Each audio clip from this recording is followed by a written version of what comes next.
Fever mechanisms. പനി നമ്മൾ എപ്പോഴും പറയാറുണ്ട്, സ്കൂളിൽ പോയില്ല നമ്മൾ ചെന്ന് പറയാം എന്തായിരുന്നല്ലോ വരാഞ്ഞ്, പനിയായിരുന്നു ടീച്ചറെ, പനിയായിരുന്നു.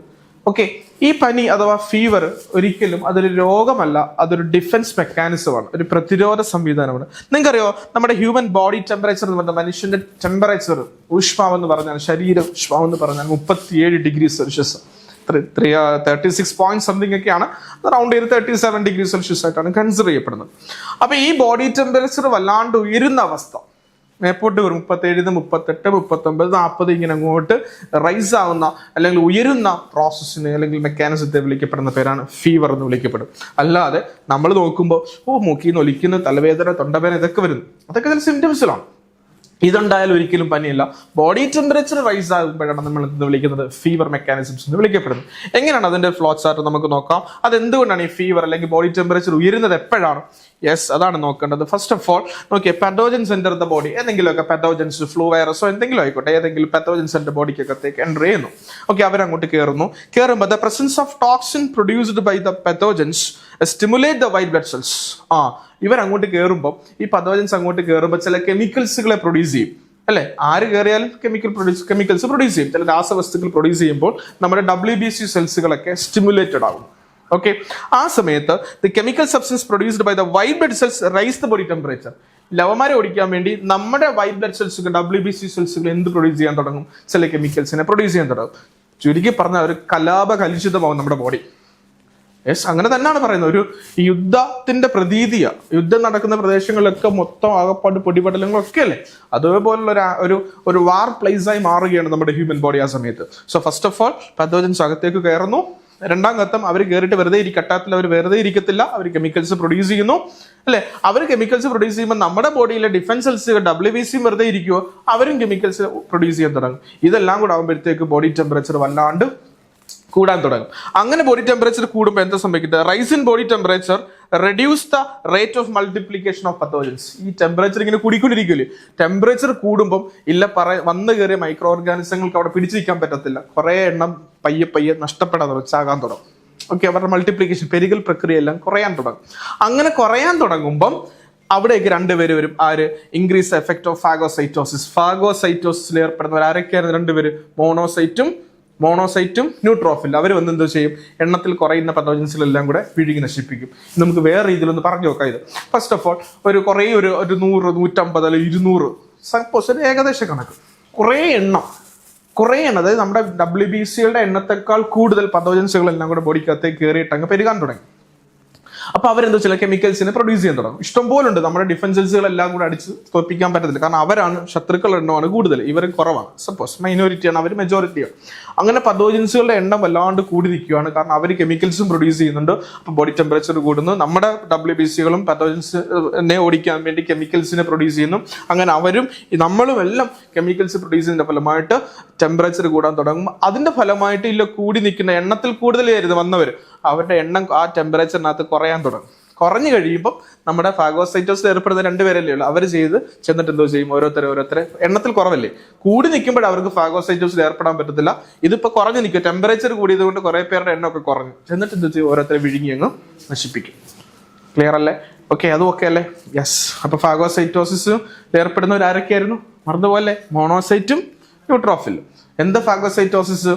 യെസ്, പത്തോജൻസുകളെ വിഴുങ്ങി നശിപ്പിക്കുന്ന പ്രോസസ്സിനെ വിളിക്കുന്ന പേരാണ് ഫാഗോസൈറ്റോസിസ്. അങ്ങനെയാണെങ്കിൽ ബ്ലഡ് ക്ലോട്ടിങ്ങിന് സഹായിക്കുന്ന വൈറ്റമിൻ ഏതായിരുന്നു? Yes, vitamin K. Okay, good. Yes, അടുത്ത നമുക്ക് നോക്കാം. അടുത്ത topic yes, lymphocyte the warriors, പടയാളികൾ. അതാ ഞാൻ നേരത്തെ പറഞ്ഞേ, നമ്മൾ കുറേ WBC സെൽസുകളെ പഠിച്ചല്ലോ, മോണോസൈറ്റും ന്യൂട്രോഫിലും ലിംഫോസൈറ്റും ഒക്കെ പഠിച്ചില്ലേ. അതിൽ ഏറ്റവും നല്ല വാരിയർ, പടയാളികൾ, പോരാളി എന്നൊക്കെ പറഞ്ഞാൽ ലിംഫോസൈറ്റ് ആണ്. എന്തുകൊണ്ടാണ് ലിംഫോസൈറ്റിന് ഇത്രയും മറ്റുള്ളവരെക്കാളും നമ്മൾ വലിയൊരു ഹെഡ് വെയിറ്റ് കൊടുക്കുന്നത്? എന്താണ്? അതാണ് നമ്മൾ ഇനി പഠിക്കാൻ പോകുന്നത്, ലിംഫോസൈറ്റ്സ്. ഓക്കെ, നോക്കാം. Foreign bodies or pathogens that enter the body and stimulate white blood cells or blood cells defense mechanisms are called antigens. കാണാതെ പഠിക്കണം. ഞാൻ ഈ പറയാൻ പോകുന്ന ആന്റിജൻ, ആന്റിബോഡി, അതുപോലെ ആന്റിബയോട്ടിക്, മൂന്ന് ഒരുപോലെ വരുന്ന 3 ടേംസുകളാണ്. ആന്റിജന്, ആന്റിബോഡി, ആന്റിബയോട്ടിക്സ്. ഈ 3 ടേംസുകളും തിരിഞ്ഞു പോകല്ല. ഫസ്റ്റ് ഓഫ് ഓൾ, എന്താണ് antigens? Foreign bodies or pathogens that enters the body and stimulate defense cells. എൻ്റെ ബോഡിക്കകത്തേക്ക് കയറുന്ന ഏതെങ്കിലും ഒരു പത്തോജൻസ് അല്ലെങ്കിൽ ഏതെങ്കിലും ഒരു ഫോറിൻ ബോഡീസ് അവര് എൻ്റെ ഡിഫൻസ് സെൽസിനെ സ്റ്റിമുലേറ്റഡ് ആയി ഉറങ്ങിക്കിടന്നവന്മാരെയൊക്കെ എഴുന്നേൽപ്പിക്കാൻ സഹായിച്ചെങ്കിൽ ആ കയറിയ ആൾക്കാരെ വിളിക്കപ്പെടുന്ന പേരാണ് എന്ത്? ആന്റിജൻസ്. ഓക്കെ അല്ലേ? ഓക്കെ, ഇപ്പോൾ ഒരാൾ എൻ്റെ ഒരു ഫോറിൻ ബോഡി എൻ്റെ ബോഡിക്കകത്തേക്ക് കയറി, അതുവഴി എൻ്റെ ഡിഫൻസ് സെൽസുകൾ ഒന്നും എഴുന്നേറ്റില്ല, അവന്മാർ എല്ലായ്പ്പോഴും ഉറക്കം തന്നെ. അങ്ങനെയാണെങ്കിൽ ആ കയറിയ ആൾ ഒരിക്കലും ആന്റിജൻ അല്ല. അപ്പൊ മനസ്സിലാക്കുക, എൻ്റെ ബോഡിയിലേക്ക് കയറുന്ന ഏതെങ്കിലും ഒരു വിഷവസ്തു, ഒരു ഫോറിൻ ബോഡീസ്, ഒരു ഫോറിൻ പാർട്ടിക്കിൾസ്, അത് ടോക്സിക് സബ്സ്റ്റൻസോ മറ്റെന്തെങ്കിലും പൊടിപടലങ്ങളോ എന്തോ ആയിക്കോട്ടെ, അല്ലെങ്കിൽ ഒരു പാത്തോജൻസ് കയറി, ഇവരെല്ലാം കൂടെ കയറിയിട്ട് എൻ്റെ ഡിഫൻസ് സെൽസുകളെ ആക്ടിവേറ്റഡ് ആക്കി, സ്റ്റിമുലേറ്റഡ് ആക്കി, ഉത്തേജിപ്പിക്കപ്പെട്ടു എങ്കിൽ മാത്രമേ ആ വന്നവരെ നമ്മൾ ഏത് പേരിട്ട് വിളിക്കാവുള്ളൂ? ആന്റിജൻസ് എന്ന് വിളിക്കാവുള്ളൂ. അപ്പോൾ what is antigens? A foreign body or pathogens that enters the body, ബോഡിക്കകത്തേക്ക് കയറുന്നു and stimulate the defense cells. Defence സെൽസുകൾ അതാരൊക്കെയാ? WBC സെൽസുകളാണ്. ഒറ്റവാക്കി നമുക്ക് WBC എന്ന് പറയാം. ഈസിനോഫിലും മോണോസൈറ്റും ലിംഫോസൈറ്റും ഒക്കെയാണ്. അവരെ സ്റ്റിമുലേറ്റഡ് ആക്കിയെങ്കിൽ അവരെ വിളിക്കപ്പെടുന്ന പേരാണ്, കയറിയവരെ വിളിക്കുന്ന പേരാണ് ആന്റിജൻസ് എന്ന് വിളിക്കപ്പെടും. ഇനി നമുക്ക് നോക്കാം എന്താ പ്രത്യേകത എന്നൊക്കെ. Yes, Nokia defence mechanisms. Okay, defence mechanisms that identify and structure of each antigen and destroy specifically is called a specific defense. ഈ കയറിയ ആന്റിജന്റെ സ്ട്രക്ചറും ഘടനയൊക്കെ നോക്കിയിട്ട് തെരഞ്ഞു പിടിച്ച് സ്പെസിഫിക് ആയിട്ട് നശിപ്പിക്കുന്ന പ്രോസസ്സിനെ വിളിക്കപ്പെടുന്ന പേരാണ് സ്പെസിഫിക് ഡിഫൻസ് അഥവാ പ്രത്യേക പ്രതിരോധവൽക്കരണം എന്ന് വിളിക്കപ്പെടും. അതിൽ ഏർപ്പെടുന്ന ആളാണ് ആ ഒരു ലിംഫോസൈറ്റ് സെൽസ്. ആ ലിംഫോസൈറ്റ് സെൽസിനെ കുറിച്ചാണ് നമ്മൾ പഠിക്കാൻ പോകുന്നത്. യെസ്, ശ്രദ്ധിച്ചേക്കണം. ലിംഫോസൈറ്റ്സുകൾ സെൽസുകൾ ഏറ്റവും പ്രധാനപ്പെട്ട ടോപ്പിക്കാണ്. കേട്ടിരുന്നാൽ മാത്രം വരെ നമുക്ക് പഠിക്കാൻ പറ്റും. മനസ്സിലേക്ക് കയറ്റിക്കോ. ലിംഫോസൈറ്റ് സെൽസുകൾ രണ്ട് ടൈപ്പ് ഉണ്ട്. ഒന്ന് ടി ലിംഫോസൈറ്റും മറ്റൊന്ന് ബി ലിംഫോസൈറ്റും. ഏതൊക്കെയാ? ടി ലിംഫോസൈറ്റും ബി ലിംഫോസൈറ്റും. ലിംഫോസൈറ്റ് സെൽസുകൾ ഇങ്ങനെ സ്പെസിഫിക് ഡിഫൻസ് മെക്കാനിസം, അതായത് വരുന്ന ആന്റിജനുകളുടെ സ്ട്രക്ചറും ഒക്കെ നോക്കിയിട്ട് അവരെ തെരഞ്ഞു പിടിച്ച് നശിപ്പിക്കുന്ന ഒരാളാണ് ലിംഫോസൈറ്റ്. നമ്മൾ പറഞ്ഞ സ്പെസിഫിക് ഐഡന്റിഫൈ ചെയ്ത് സ്പെസിഫിക് ആയിട്ട് നശിപ്പിക്കുന്ന ആൾക്കാരാണ് ലിംഫോസൈറ്റ് സെൽ. ആ ലിംഫോസൈറ്റുകൾ രണ്ട് ടൈപ്പ് ഉണ്ട്, ബിയും ടിയും. ബിയും ടിയും, ബിയും ടിയും. എന്താ ഈ രണ്ട് ലിംഫോസൈറ്റ് നമ്മൾ വ്യത്യാസം നോക്കാം. ബി ലിംഫോസൈറ്റ്സ് എന്ന് പറഞ്ഞാൽ lymphocyte cells formed from bone marrow, അസ്ഥിമജ്ജയിൽ നിന്ന് രൂപം കൊള്ളും B lymphocyte cells. And matured bone marrow, അവിടെ വെച്ച് തന്നെ ബോൺ മാരോയിൽ വെച്ച് തന്നെ മെച്ചുർ ആവും. ബോൺ മാരോ എന്ന വീട്ടിൽ ജനിച്ചിട്ട് ബോൺ മാരോ എന്ന വീട്ടിൽ വെച്ച് തന്നെ പാകപ്പെടും മെച്ചുർ ആകുന്ന ലിംഫോസൈറ്റുകളെ വിളിക്കുന്ന പേരാണ് ബി ലിംഫോസൈറ്റ് എന്ന് വിളിക്കപ്പെടുന്നത്. ഓക്കെ അല്ലേ? Lymphocyte cell formed from bone marrow and matured bone marrow. രണ്ടും ബോൺ മാരല്ല, വളരുന്നതും ജനിക്കുന്നതും മെച്ചുറാകുന്ന എല്ലാം ബോൺ മാരിൽ വെച്ച്. എന്നാൽ ടി ലിംഫോസൈറ്റ് എന്ന് പറഞ്ഞാൽ lymphocyte is formed from bone marrow. ഇത് രൂപം കൊള്ളുന്നത് ബോൺ മാരോയിൽ തന്നെ, ജനിക്കുന്നതൊക്കെ ബോൺ മാരോ എന്ന വീട്ടിൽ തന്നെ. പക്ഷേ ഇവൻ അവിടെ നിൽക്കത്തില്ല, അവൻ അവരുടെ വീട്ടുകാരോട് യാത്ര പറഞ്ഞു പോകും. നേരെ പോയി എവിടെ പറയാ, തൈമസ് ഗ്ലാൻഡ് എന്ന് പറഞ്ഞ ഗ്ലാൻഡിലേക്ക് ചെല്ലും. അവിടെ വെച്ചാണ് ഇവ മെച്ചുർ ആകുന്നത്. പറഞ്ഞു മനസ്സിലാവുന്നുണ്ടോ? അതുകൊണ്ട് അവരെ വിളിക്കുന്നത് മെച്ചുർ ആകുന്ന എവിടെയാണോ അവിടെ വെച്ചാണ് എന്റെ പേര് വിട്ടത് T lymphocytes. Okay, T lymphocyte cell എന്ന് വിളിക്കപ്പെടും. അപ്പൊ രണ്ടു തരം ലിംഫോസൈറ്റ് സെൽസുകൾ ഉണ്ടല്ലോ, ബിയും ടിയും. എന്താ വ്യത്യാസം? ഫസ്റ്റ് ഡിഫറൻസ് എന്ന് പറഞ്ഞാൽ ബി ലിംഫോസൈറ്റ് എന്ന് പറഞ്ഞാൽ B lymphocyte is formed from bone marrow and matured bone marrow. T lymphocyte എന്താണ്? Yes, formed from bone marrow but matured lymphocytes അല്ല, തൈമസ് ഗ്ലാൻഡ് അല്ലെ. അപ്പൊ രണ്ടു തരം ലിംഫോസൈറ്റ് സെൽ ഉണ്ടല്ലോ, ബിയും ടിയും. ബി എന്താ? Yes, formed from bone marrow അസ്ഥിമജ്ജയിൽ നിന്ന് രൂപം കൊണ്ടിട്ട് ബോൺ മാരോയിൽ തന്നെ, അസ്ഥിമജ്ജയിൽ തന്നെ പാകപ്പെടുന്നു. എന്നാൽ ടി ലിംഫോസൈറ്റ് എന്ന് പറഞ്ഞാൽ ഫോംഡ് ഇൻ ബോൺ മാരോയിലാണ് ഫോം ചെയ്യുന്നത് അല്ലെ, അസ്ഥിമജ്ജയിൽ രൂപം കൊള്ളുന്നു T lymphocyte. But matured thymus gland പാകപ്പെടുന്ന ഇവിടെ തൈമസ് ഗ്രന്ഥിയിലാണെങ്കിൽ അവരെ വിളിക്കുന്ന പേരാണ് ടി ലിംഫോസൈറ്റ്സ്. പക്ഷെ ഇവരുടെ റോള്, ഇത് രണ്ടുപേരും ചെയ്യുന്ന ഡിഫൻസ് രീതി രണ്ട് വ്യത്യസ്ത തരത്തിലാണ്. അത് കാണാതെ പഠിക്കണം. ബിയുടെയും ടിയുടെയും സെപ്പറേറ്റ് കാണാതെ പഠിച്ചേ പറ്റൂ. നമുക്ക് നോക്കാം. B lymphocytes produce certain proteins that act against antigen are called antibodies. ആദ്യം നമ്മൾ ബിയുടെ റോളാണ് പഠിക്കാൻ പോകുന്നത്. ബിയുടെ റോൾ പഠിച്ചിട്ട് നമുക്ക് ടിയുടെ റോൾ പഠിക്കാം. അപ്പൊ ആ ലിംഫോസൈറ്റ്സ് എന്ന ടോപ്പിക്ക് തീരും. എങ്ങനെയാണ് ബി ലിംഫോസൈറ്റ്സുകൾ ഈ പറഞ്ഞ ആന്റിജനുകൾക്കെതിരെയൊക്കെ പ്രതിരോധിക്കുന്നത് വെച്ചാൽ, ഫസ്റ്റ് ഓഫ് ഓൾ ഈ ബി ലിംഫോസൈറ്റുകൾ നമ്മുടെ ബോഡിയിലേക്ക് കയറുന്ന അന്യവസ്തുക്കളെ, ഫോറിൻ ബോഡീസിനെ ഒക്കെ നമ്മളൊരു പേരിട്ട് വിളിച്ചായിരുന്നല്ലോ, യെസ്, ആന്റിജൻ. ഈ ആന്റിജനെതിരെ നമ്മുടെ ബി ലിംഫോസൈറ്റ് സെൽസുകൾ ചില പ്രോട്ടീനുകൾ പ്രൊഡ്യൂസ് ചെയ്യും. And that protein is called antibody. എന്താ? ആന്റിബോഡി എന്ന് വിളിക്കപ്പെടും. അപ്പൊ രണ്ട് കാര്യങ്ങളെ ഞാൻ നേരത്തെ മൂന്ന് കാര്യങ്ങൾ നിങ്ങളോട് ചോദിച്ചായിരുന്നു, ആന്റിജൻ, ആന്റിബോഡി, ആന്റിബയോട്ടിക്. ഈ മൂന്ന് ടേംസ് തമ്മിൽ വ്യത്യാസം. ഇപ്പൊ രണ്ട് കാര്യങ്ങൾ നിങ്ങൾക്ക് കിട്ടി, ഓർമ്മയുണ്ടോ? എല്ലാം മറന്നുപോയോ? യെസ്, ആന്റിജനും ആന്റിബോഡി ഇപ്പൊ നമുക്ക് കിട്ടി ഇല്ലേ? എന്താ ആന്റിജൻ? എന്തുവായിരുന്നു? ആന്റിജൻ എന്ന് പറഞ്ഞാൽ ശരീരത്തിലേക്ക് കടക്കുന്ന ഫോറിൻ ബോഡീസിനെയോ അല്ലെങ്കിൽ ഈ പറഞ്ഞ പത്തോജൻസുകളെയോ വിളിക്കപ്പെടുന്ന പേരാണ്. Stimulate the white blood cells, sorry defence സെൽസിനെ സ്റ്റിമുലേറ്റ് ചെയ്ത് നമ്മൾ അവരെ ആന്റിജൻ എന്ന് വിളിക്കും. ഇപ്പൊ ആന്റിബോഡി നമ്മളിപ്പോ പഠിച്ചത് എന്ത് ആന്റിബോഡി എന്ന് പറഞ്ഞാൽ ബി ലിംഫോസൈറ്റ് സെല്ലുകൾ പ്രൊഡ്യൂസ് ചെയ്യുന്ന ബി ലിംഫോസൈറ്റ് സെൽസുകൾ പ്രൊഡ്യൂസ് ചെയ്യുന്ന ചില പ്രോട്ടീനുകളാണ് ഈ ആന്റിജനുകൾക്കെതിരെ. അതിനെ വിളിക്കുന്ന പേരാണ് ആന്റിബോഡി എന്ന് വിളിക്കപ്പെടും. അപ്പൊ ഈ ആന്റിബോഡിയിലൂടെ എങ്ങനെയാണ് ഇവര് ദീസ് ആർ കോൾഡ് ആന്റിബോഡീസ്. അപ്പൊ നോക്കാം, ഈ antibodies destroy the pathogens 3 different ways. ഈ ആന്റിബോഡികൾ ഉപയോഗിച്ചിട്ട് പത്തോജൻസുകളെ ഡിസ്ട്രോയ് ചെയ്യുന്നത് 3 രീതിയിലാണ്. ഒന്നാമത്തത് destroy the bacteria by disintegrating their cell membrane. ബാക്ടീരിയകളെ അവൻ ആദ്യം നശിപ്പിക്കുന്നത് അവരുടെ സെൽ മെംബ്രെയിൻ കോശഭിത്തിയിലൂടെ നശിപ്പിച്ചതിന് ശേഷമായിരിക്കും നശിപ്പിക്കുന്നത്. ഓക്കെ, രണ്ടാമത് രീതി എന്ന് പറഞ്ഞാൽ neutralise the toxin of the antigens. വരുന്ന ആന്റിജൻസുകളുടെ ടോക്സിനുകൾ ഇവ ന്യൂട്രലൈസ് ചെയ്യും, നിർവീര്യമാക്കിക്കൊണ്ട് അവൻ ഇല്ലാതാക്കും. മൂന്നാമത് destroy the pathogens by stimulating other white blood cells. ഈ ആന്റിബോഡി എന്നിട്ട് ബാക്കിയുള്ള ഡിഫൻസ് സെൽസുകൾ വൈറ്റ് ബ്ലഡ് സെൽസുകളോട് പറഞ്ഞിട്ട് വന്ന് ഇവനെ നശിപ്പിക്കും. നമ്മൾ ചില കുട്ടികൾ ഇടി ഉണ്ടാക്കാൻ വേണ്ടി മറ്റു സുഹൃത്തുക്കളോട് അവനെ ഇടിക്കുന്നൊക്കെ പറഞ്ഞുകൊണ്ട് ഉത്തേജിപ്പിക്കപ്പെടും, ഇറിഗേറ്റ് എന്നൊക്കെ നമ്മൾ പറയുന്നില്ല. അതുപോലെ തന്നെ ഈ ആന്റിബോഡി എന്തോ ചെയ്യും, ഈ ആന്റിബോഡി ചെന്നിട്ട് മറ്റുള്ള WBC സെൽസുകളോട് പറഞ്ഞിട്ട് വന്ന് ഇവന്മാരെ അടിപ്പിക്കും, ഈ പറഞ്ഞ ആന്റിജനുകളെതിരെ ആക്രമിക്കാൻ തുടങ്ങും. ഓക്കെ, അപ്പൊ 3 രീതിയിലാണ് ഇവര് ഡിഫൻസ് മെക്കാനിസംസ് ഫോളോ ചെയ്യുന്നത്. First one, destroy the bacteria by disintegrating the cell membrane. കോശഭിത്തി നശിപ്പിച്ചതിലൂടെ അവര് ഇല്ലാതാക്കും. രണ്ടാമത്തത് neutralise the toxin of the antigens. ആന്റിജനുകൾ ഉൽപ്പാദിപ്പിക്കുന്ന ടോക്സിനുകൾ, വിഷവസ്തുക്കൾ ഇല്ലാതാക്കുന്നു. മൂന്നാമത്തത് എന്താണോ, destroy the pathogens by stimulating other white blood cells. മറ്റുള്ള വൈറ്റ് ബ്ലഡ് സെൽസുകൾ WBC സെൽസുകളെയൊക്കെ ഉത്തേജിപ്പിക്കപ്പെടും, സ്റ്റിമുലേറ്റ് ചെയ്യപ്പെടുകയും ചെയ്യുന്നത് ഈ പറഞ്ഞ ബി ലിംഫോസൈറ്റ് സെൽസുകളുടെ ഡ്യൂട്ടിയാണ്, അല്ലെങ്കിൽ അവർ ഉൽപ്പാദിപ്പിക്കപ്പെടുന്ന ആന്റിബോഡികളുടെ ഡ്യൂട്ടിയാണ്. Yes, next one T lymphocytes. അതിന്റെ കൂടെ നമുക്ക് നോക്കാം.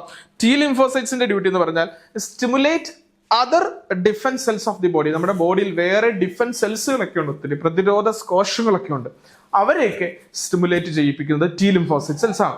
അതുകൂടാതെ destroy the cells affected by the virus മൂലം അല്ലെങ്കിൽ വൈറസ് ബാധിച്ച ചില ഡിഫൻസ് സെൽസുകൾ നമ്മുടെ ബോഡി വൈറസ് ബാധിച്ച ചില സെൽസുകൾ ഉണ്ടെങ്കിൽ അതിനെ നശിപ്പിക്കുന്നതും ടി ലിംഫോസൈറ്റ് സെൽസിന്റെ ഡ്യൂട്ടിയാണ്.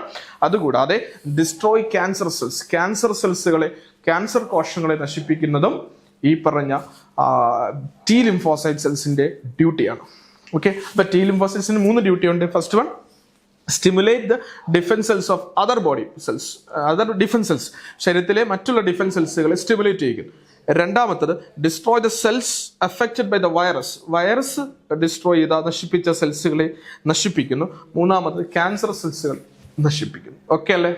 യെസ്, റെഡി അല്ലേ? അടുത്ത ടോപ്പിക്ക് ഇമ്മ്യൂണൈസേഷൻ അഥവാ പ്രതിരോധവൽക്കരണം, കൃത്രിമ പ്രതിരോധവൽക്കരണം. നമ്മൾ കണ്ടിട്ടുള്ളതാണ്. പ്രത്യേകിച്ച് നമ്മൾ താലൂക്ക് ഹോസ്പിറ്റൽ, ഗവൺമെന്റ് ഹോസ്പിറ്റലൊക്കെ പോയി കഴിഞ്ഞാൽ, PHSCയിലൊക്കെ പോയി കഴിഞ്ഞാൽ അവിടെ എല്ലാം അവരുടെ ഭിത്തിയിലെല്ലാം ഇങ്ങനെ ഒരു പോസ്റ്റർ ഒട്ടിച്ചേക്കുന്നതാണ്, കുഞ്ഞുങ്ങളുടെ വയലിലേക്ക് 1-2 ഡ്രോപ്പ് തുള്ളിമരുന്ന് ഇങ്ങനെ കൊടുക്കുന്നതായിട്ട്, ഇഞ്ചക്ഷൻ എടുക്കുന്നതായിട്ട്, അല്ലേ? അപ്പൊ അതൊക്കെ നമ്മൾ എപ്പോഴും കണ്ടിട്ടുള്ളത്. അതിന് പ്രത്യേക അഡ്വർടൈസ്മെന്റോട് കൂടി എല്ലാ ഹോസ്പിറ്റലുകളിലും ഇങ്ങനെ കണ്ടിട്ടുള്ളത്.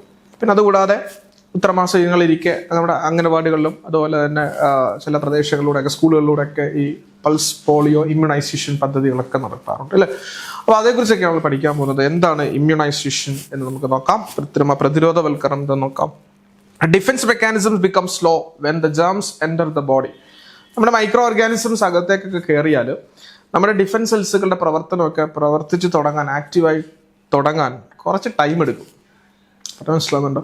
ഇപ്പൊ ഇവനിങ്ങളുടെ പത്തോജൻസുകൾ നമ്മുടെ ബോഡിക്കകത്തേക്ക് കയറി വന്ന് നമ്മുടെ ഡിഫൻസ് സെൽസുകളൊക്കെ ആക്ടിവേറ്റ് ആയി വരണമെങ്കിൽ നല്ല ടൈം എടുക്കും. അവർ പയ്യെ അതുവരെ ഉറങ്ങിക്കിടക്കുമായിരുന്നു, ഇവരെല്ലാം ഒന്ന് ആക്റ്റീവായിട്ട് എഴുന്നേറ്റ് വരണമെങ്കിൽ നല്ല ടൈം എടുക്കും.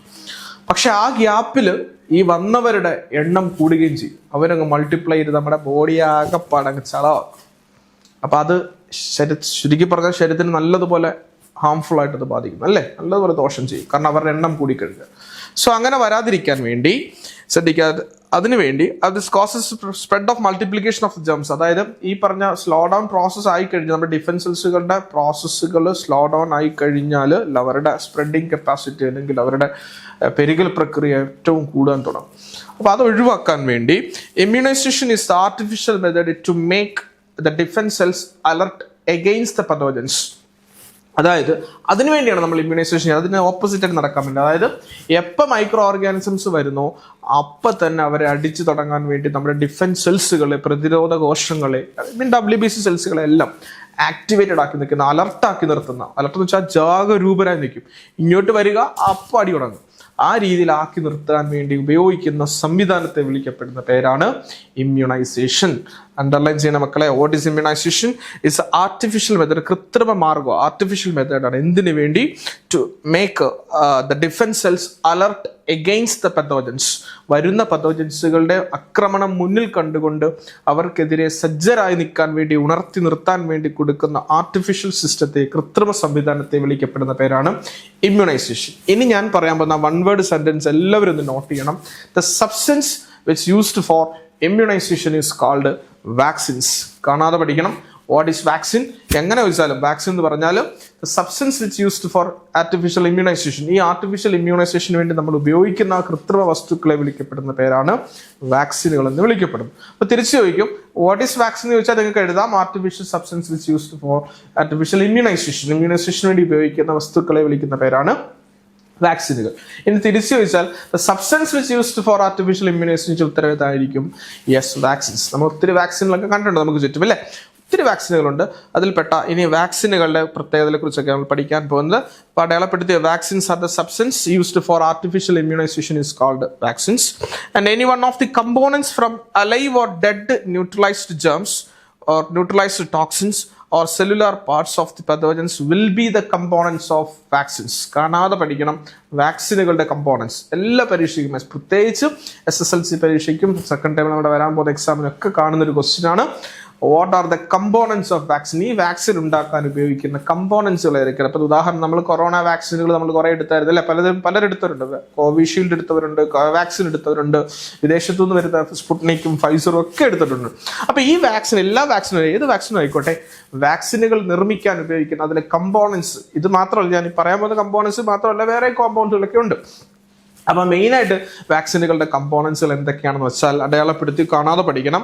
ഇനി one of the components from alive or dead micro organisms, ജീവനുള്ളവയോ അല്ലെങ്കിൽ ജീവൻ ഇല്ലാത്തയോ ആയിട്ടുള്ള മൈക്രോ ഓർഗാനിസങ്ങളുടെ പ്രസൻസ് അതിൽ ഉപയോഗിക്കും.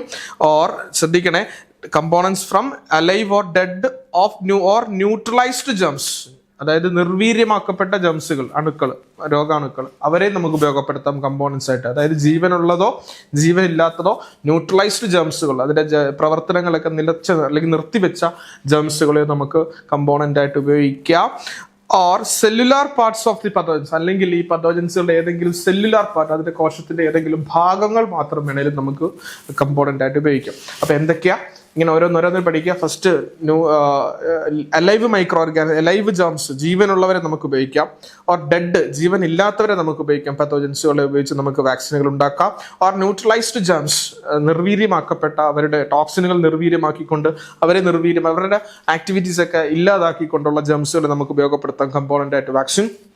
And cellular parts of the germs, ഈ പറഞ്ഞ ജേംസുകൾ അല്ലെങ്കിൽ പത്തോജൻസുകളുടെ കോശഭാഗങ്ങൾ വേണേലും നമുക്ക് ഉപയോഗിച്ചുകൊണ്ട് നമുക്ക് വാക്സിനുകൾ നിർമ്മിക്കപ്പെടാം. ഇനി എന്താണ് ഇങ്ങനെയുള്ള, നമ്മൾ ഈ വാക്സിൻ കൊടുത്തതിന്റെ ഫലമായിട്ട് അതിൽ വാക്സിൻ ഇൻജെക്ട് ചെയ്യുന്ന പ്രോസസ്സാണ് ഇമ്മ്യൂണൈസേഷൻ. അപ്പൊ അതുകൊണ്ട് നമുക്കുള്ള പ്രാധാന്യം എന്താണ്? അതാണ് ഇമ്മ്യൂണൈസേഷന്റെ പ്രാധാന്യം. അതാണ് അടുത്തൊരു ടോപ്പിക് എന്ന് പറഞ്ഞാൽ. ഇത് നോക്കണം, ശ്രദ്ധിച്ചു കേൾക്കാം. This act as an antigen that stimulate the defense mechanisms of the body. നമ്മൾ അകത്തേക്ക് ഇൻജെക്ട് ചെയ്ത വാക്സിനുകൾ ഒരു ആന്റിജനായി, പറഞ്ഞാൽ ഫോറിൻ ബോഡിയിൽ പുറത്തുനിന്ന് അകത്തോട്ട് പോയില്ല, അപ്പോൾ ഒരു ആന്റിജനായി പ്രവർത്തിച്ചിട്ട് അതിനെതിരെ പ്രതിരോധിക്കാൻ നമ്മുടെ ഡിഫൻസ് സെൽസുകൾ അപ്പോൾ ആക്ടിവേറ്റഡ് ആയി നിൽക്കും. ആ സമയത്താണ് ശ്രദ്ധിക്കേണ്ട കാര്യം, antibodies are formed in the body against dum. അപ്പോൾ എന്തോ ചെയ്യും? ഈ ആന്റിജൻ അങ്ങോട്ട് ചെല്ലുമ്പോഴത്തേക്ക് നമ്മുടെ ബോഡിയിലെ WBC സെൽസുകൾ എന്തിനെ പ്രൊഡ്യൂസ് ചെയ്യാൻ തുടങ്ങും? ചില ആന്റിബോഡീസിനെ പ്രൊഡ്യൂസ് ചെയ്യാൻ തുടങ്ങും. ഈ ആന്റിബോഡീസ് ഒരിക്കലും നശിക്കത്തില്ല, കാരണം അത് അവിടെ അത് റീറ്റൈൻ ചെയ്യും. കാരണം ഇല്ല, ആന്റിജൻ നമ്മുടെ ബോഡിയിൽ എന്നും അവശേഷിക്കുന്നുണ്ട്, ഇല്ല വാക്സിനുകൾ, അല്ലേ? അപ്പൊ അത്രയും കാലഘട്ടത്തോളം വരെ, ആ ഡ്യൂറേഷൻ വരെ നമ്മുടെ ആന്റിബോഡിയും നഷ്ടപ്പെടുത്തില്ല, അവർക്കെതിരെ ഇങ്ങനെ അടിച്ചുകൊണ്ട് നിൽക്കുകയും ആ കാലഘട്ടത്തിൽ ഉടനീളം എങ്ങനെയെങ്കിലും നമ്മുടെ ബോഡിയിൽ ഒരു വൈറസ് കയറി കഴിഞ്ഞാൽ, ഒരു പത്തോജൻസ് കയറി കഴിഞ്ഞാൽ ആ കൂട്ടത്തിൽ അവരെ ഒന്ന് അടിച്ചില്ലാതാക്കിക്കോളും. അപ്പൊ എന്താണ് സിഗ്നിഫിക്കൻസ് ഓഫ് ഇമ്മ്യൂണൈസേഷൻ? അതാണ് അടുത്ത ചോദ്യം. അതിന്റെ ആൻസർ ആണ് കൊടുത്തേക്കുന്നത്.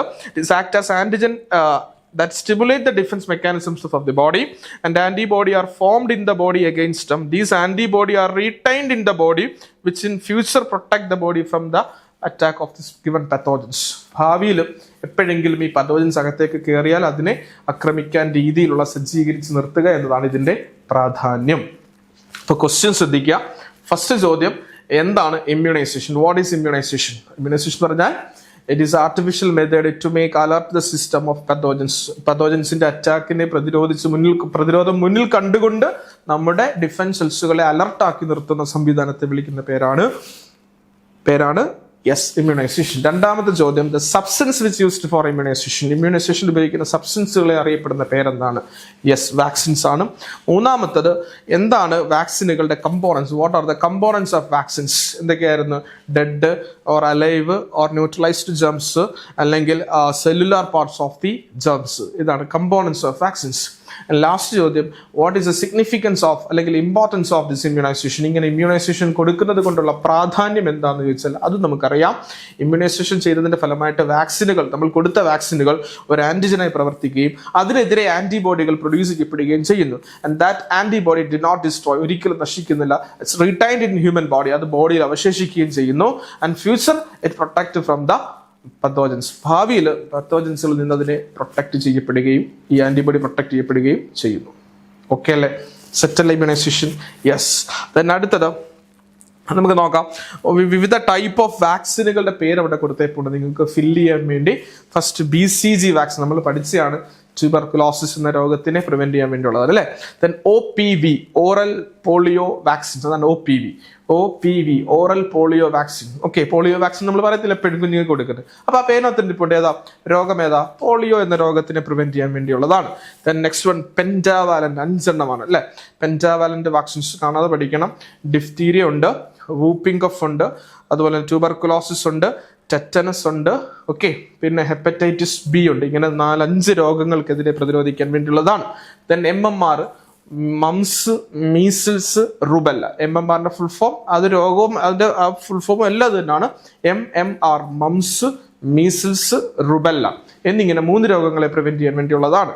And last one TT, okay, tetanus toxoid എന്ന് പറഞ്ഞൊരു വാക്സിനാണ്. ടെറ്റനസിനെതിരെ പ്രിവെന്റ് ചെയ്യാൻ വേണ്ടിയുള്ളതാണ് അല്ലെ.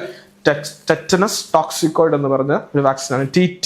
ഓക്കെ, BCG നമ്മൾ പഠിച്ചതാണ് നേരത്തെ, അതിന് മുമ്പത്തെ പാഠത്തിൽ അല്ലെ. മൈക്രോബ്സിന്റെ കുറച്ച് പാഠം ഉണ്ടായിരുന്നല്ലോ, അവിടെ പഠിച്ചതല്ലേ.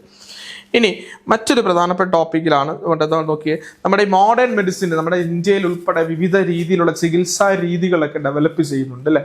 യുനാനി ഉണ്ട്, സിദ്ധയുണ്ട്, ആയുർവേദയുണ്ട്, അലോപ്പതി ഉണ്ട് അല്ലെ, ഹോമിയോപ്പതി ഉണ്ട്. ഹോമിയോപ്പതിയുടെ ഫാദർ ഓഫ് ഹോമിയോപ്പതി എന്ന് പറയുന്നത് ഡോക്ടർ ഹാനിമാൻ ആണ് കേട്ടോ. ഹാനിമാൻ എന്നൊരു സയന്റിസ്റ്റാണ് ഹോമിയോപ്പതിയുടെ തുടക്കക്കാരൻ. അപ്പൊ അതുപോലെ എല്ലാ മെഡിസിനെ അപേക്ഷിച്ച് ഈ അലോപ്പതി മെഡിസിൻസ് അല്ലെങ്കിൽ ഈ മോഡേൺ മെഡിസിൻ എത്രത്തോളം പ്രാധാന്യം കൊടുക്കുന്നത് എന്താന്ന് വെച്ചാൽ, മോഡേൺ മെഡിസിനകത്ത് നമുക്ക് ഡയഗ്നോസിസ് വേഗത്തിൽ രോഗം കണ്ടുപിടിക്കാൻ പറ്റും. അതുപോലെ രോഗം പെട്ടെന്ന് കണ്ടുപിടിക്കാനും അത് ചികിത്സിക്കാനുള്ള സംവിധാനങ്ങൾ നമ്മുടെ ബോഡിയിൽ ഒത്തിരി ഉണ്ട് അല്ലെ. ഇനി എന്താണ് ഈ മോഡേൺ മെഡിസിൻ ഉപയോഗിക്കുന്ന ഈ അത്യാധുനിക സാങ്കേതിക വിദ്യകൾ ഒത്തിരി ഉണ്ടായതുകൊണ്ട് അതിൽ പ്രധാനപ്പെട്ട ഒരു 3 ഡിവൈസസുകളുടെ പേരവിടെ കൊടുത്തേപ്പുണ്ട്. നമുക്കറിയാം, നിങ്ങളൊക്കെ കണ്ടിട്ടുള്ളത്, നിങ്ങൾക്കൊക്കെ പരിചയമുള്ള 3 ഇൻസ്ട്രുമെന്റ് ആണ്. ആദ്യത്തേത് സ്റ്റെത്തസ്കോപ്പ് ആണ്, to find out the beat of the heart beat ഹൃദയത്തിന്റെ താളം മനസ്സിലാക്കാൻ വേണ്ടിയാണ്. രണ്ടാമത്തേത് തെർമോമീറ്റർ ആണ്, ടു ഫൈൻഡ് ദ ടെമ്പറേച്ചർ അല്ലെ, മനുഷ്യന്റെ ബോഡി ടെമ്പറേച്ചർ ഒക്കെ അളക്കാൻ വേണ്ടിയതാണ്. മൂന്നാമത്തേത് സിഗ്മ മാനോമീറ്റർ ആണ്, എന്ന് വെച്ചാൽ നമ്മുടെ ബ്ലഡ് പ്രഷർ ഐഡന്റിഫൈ ചെയ്യാൻ വേണ്ടിയുള്ളതാണ് അല്ലെ. ഓക്കെ, നമ്മൾ പഠിച്ചുകൊണ്ടിരിക്കുന്നത് മോഡേൺ മെഡിസിന്റെ അഡ്വാൻറ്റേജസ് ഒക്കെ ആയിരുന്നു. മോഡേൺ മെഡിസിൻ മറ്റുള്ള മെഡിസിനെ അപേക്ഷിച്ച്, അതായത് മെഡിക്കൽ ഫീൽഡ് നമുക്ക് ചുറ്റും ധാരാളം ഉണ്ട്. ആയുർവേദം ഉണ്ട് അല്ലെ, യുനാനി ഉണ്ട്, സിദ്ധയുണ്ട്, ആയുർവേദം ഉണ്ട്, ഒത്തിരി ഉണ്ട്, ഹോമിയോപ്പതി ഉണ്ട്. അപ്പൊ ഇതിനെല്ലാം വ്യത്യസ്തമായിട്ട് ഞാൻ പറഞ്ഞു, മോഡേൺ മെഡിസിന്റെ ഏറ്റവും പ്രധാനപ്പെട്ട അഡ്വാൻറ്റേജസ് എന്ന് പറഞ്ഞാൽ മോഡേൺ ടെക്നിക്സുകളിലൂടെയുള്ള ചില എക്യുപ്മെന്റ്സുകളാണ്. പെട്ടെന്ന് രോഗം കണ്ടുപിടിക്കാനും അത് ആ രോഗം കണ്ടുപിടിച്ച രോഗം പെട്ടെന്ന് ട്രീറ്റ് ചെയ്യാനുള്ള സംവിധാനങ്ങളൊക്കെയാണ് ഈ അലോപ്പതിയുടെ അല്ലെങ്കിൽ മോഡേൺ മെഡിസിന്റെ ഏറ്റവും വലിയ പ്രാധാന്യം. സോ അത്തരത്തിൽ മോഡേൺ മെഡിസിൻസിൽ ഉപയോഗിക്കുന്ന കുറേ എക്യുപ്മെന്റ്സുകളുടെ പേരും അതിന്റെ ഉപയോഗങ്ങളും തന്നിട്ടുണ്ട്, ലിസ്റ്റ് ചെയ്തിട്ടുണ്ട്. നമുക്കത് കാണാതെ പഠിക്കേണ്ടതാണ്. ഓക്കെ, റെഡിയല്ലേ? പഠിക്കാമല്ലോ. നോക്കാം. അതിൽ ഫസ്റ്റ് വൺ EEG അല്ലെ, ഇലക്ട്രോ എൻസെഫലോഗ്രാം എന്നാണ് ഫസ്റ്റ് ഇൻസ്ട്രുമെന്റ് പേര്. എന്താ ഒരു ഉപയോഗം? Purpose to record electric waves in the brain. നമ്മുടെ മസ്തിഷ്കത്തിലെ ബ്രെയിനിലെ വൈദ്യുത തരംഗങ്ങളെയൊക്കെ കണ്ടുപിടിക്കാൻ വേണ്ടിയാണ്. നിങ്ങൾ കണ്ടിട്ടായിരിക്കും അല്ലേ, അറ്റ്ലീസ്റ്റ് സിനിമയിലെങ്കിലും കണ്ടിട്ടായിരിക്കും, ഇങ്ങനെ തലയിലൊക്കെ ഇങ്ങനെ കുറച്ച് സാധനം സ്റ്റിക്ക് പോലെ സ്റ്റിക്ക് ഓൺ ചെയ്തിട്ട് കുറേ വയർസുകളൊക്കെ ഇങ്ങനെ കുറേ ഡിസ്പ്ലേയിലേക്ക് കണക്റ്റഡ് ആയിട്ടുള്ള, എന്നിട്ട് ഇങ്ങനെ വേവ്സുകൾ ഇങ്ങനെ അതിനകത്ത് ഡിസ്പ്ലേയിൽ ഇങ്ങനെ കാണിക്കുന്നുണ്ട്. അപ്പോൾ ഇത്തരത്തിൽ ബ്രെയിനിലെ ഇലക്ട്രിക് വേവ്സുകൾ ഐഡന്റിഫൈ ചെയ്യാൻ വേണ്ടിയുള്ള ഒരു ഇൻസ്ട്രുമെന്റ് ആണ് EEG, ഇലക്ട്രോ എൻസെഫലോഗ്രാം. തൊട്ട് താഴെ തന്നെ ECG ഉണ്ട്, ഇലക്ട്രോ കാർഡിയോഗ്രാഫ്. അതെന്തുമായിരിക്കും? കാർഡിയോയുടെ കേൾക്കുമ്പോഴേ നമുക്കറിയാം ഹൃദയത്തിലെ വൈദ്യുത തരംഗങ്ങളെ രേഖപ്പെടുത്താൻ വേണ്ടിയുള്ളതാണ്. To record the electric waves in the heart, അതാണ് ECG. മൂന്നാമത്തത് അൾട്രാസൗണ്ട് സ്കാനർ ആണ്. ഓക്കെ, ശബ്ദ തരംഗങ്ങൾ അവിടെ ഉപയോഗിക്കുന്നത്. To understand the structure of internal organ using ultrasound ഉപയോഗിച്ചിട്ട്, ഈ ശബ്ദ തരംഗങ്ങൾ ഉപയോഗിച്ചിട്ട് ഇന്റേണൽ ഓർഗൻസുകളുടെ സ്ട്രക്ചറും അതുപോലെ ഒബ്സ്ട്രക്ഷൻസും ഒക്കെ, തടസ്സങ്ങളും ഒക്കെ കണ്ടുപിടിക്കാൻ വേണ്ടിയുള്ള ഒരു ഇൻസ്ട്രുമെന്റ് ആണ് അൾട്രാസൗണ്ട് സ്കാൻ. നമ്മൾ എന്തെങ്കിലും വേറെ വേദനയോ മറ്റെന്തെങ്കിലും ശരീരഭാഗങ്ങളിലൊക്കെ ഉള്ള വേദനയൊക്കെ ആയിട്ട് ഡോക്ടറെ കൺസൾട്ട് ചെയ്യുമ്പോൾ ഡോക്ടർ ഫസ്റ്റ് ഓഫ് ഓൾ എഴുതി തരുന്നത് അൾട്രാസൗണ്ട് ചെയ്തുകൊണ്ട് വരാൻ പറയും.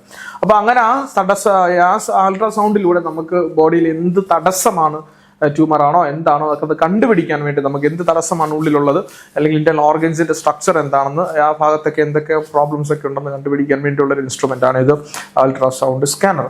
നാലാമത്തത് CT ആണ്, CT സ്കാനർ അല്ലെ, കമ്പ്യൂട്ടേർഡ് ടോമോഗ്രഫി സ്കാനർ. എന്താ ഒരു ഉപയോഗം? അതുപോലെ to get the 3D visuals, നമുക്കൊരു 3D പിക്ചർ കിട്ടും, വിഷ്വൽസ് കിട്ടും ഇന്റേണൽ ഓർഗൻസുകളുടെ with help of computer, x rays, gamma rays, അതൊക്കെയാണ് അവിടെ ഉപയോഗപ്പെടുത്തുന്നത് അല്ലെ.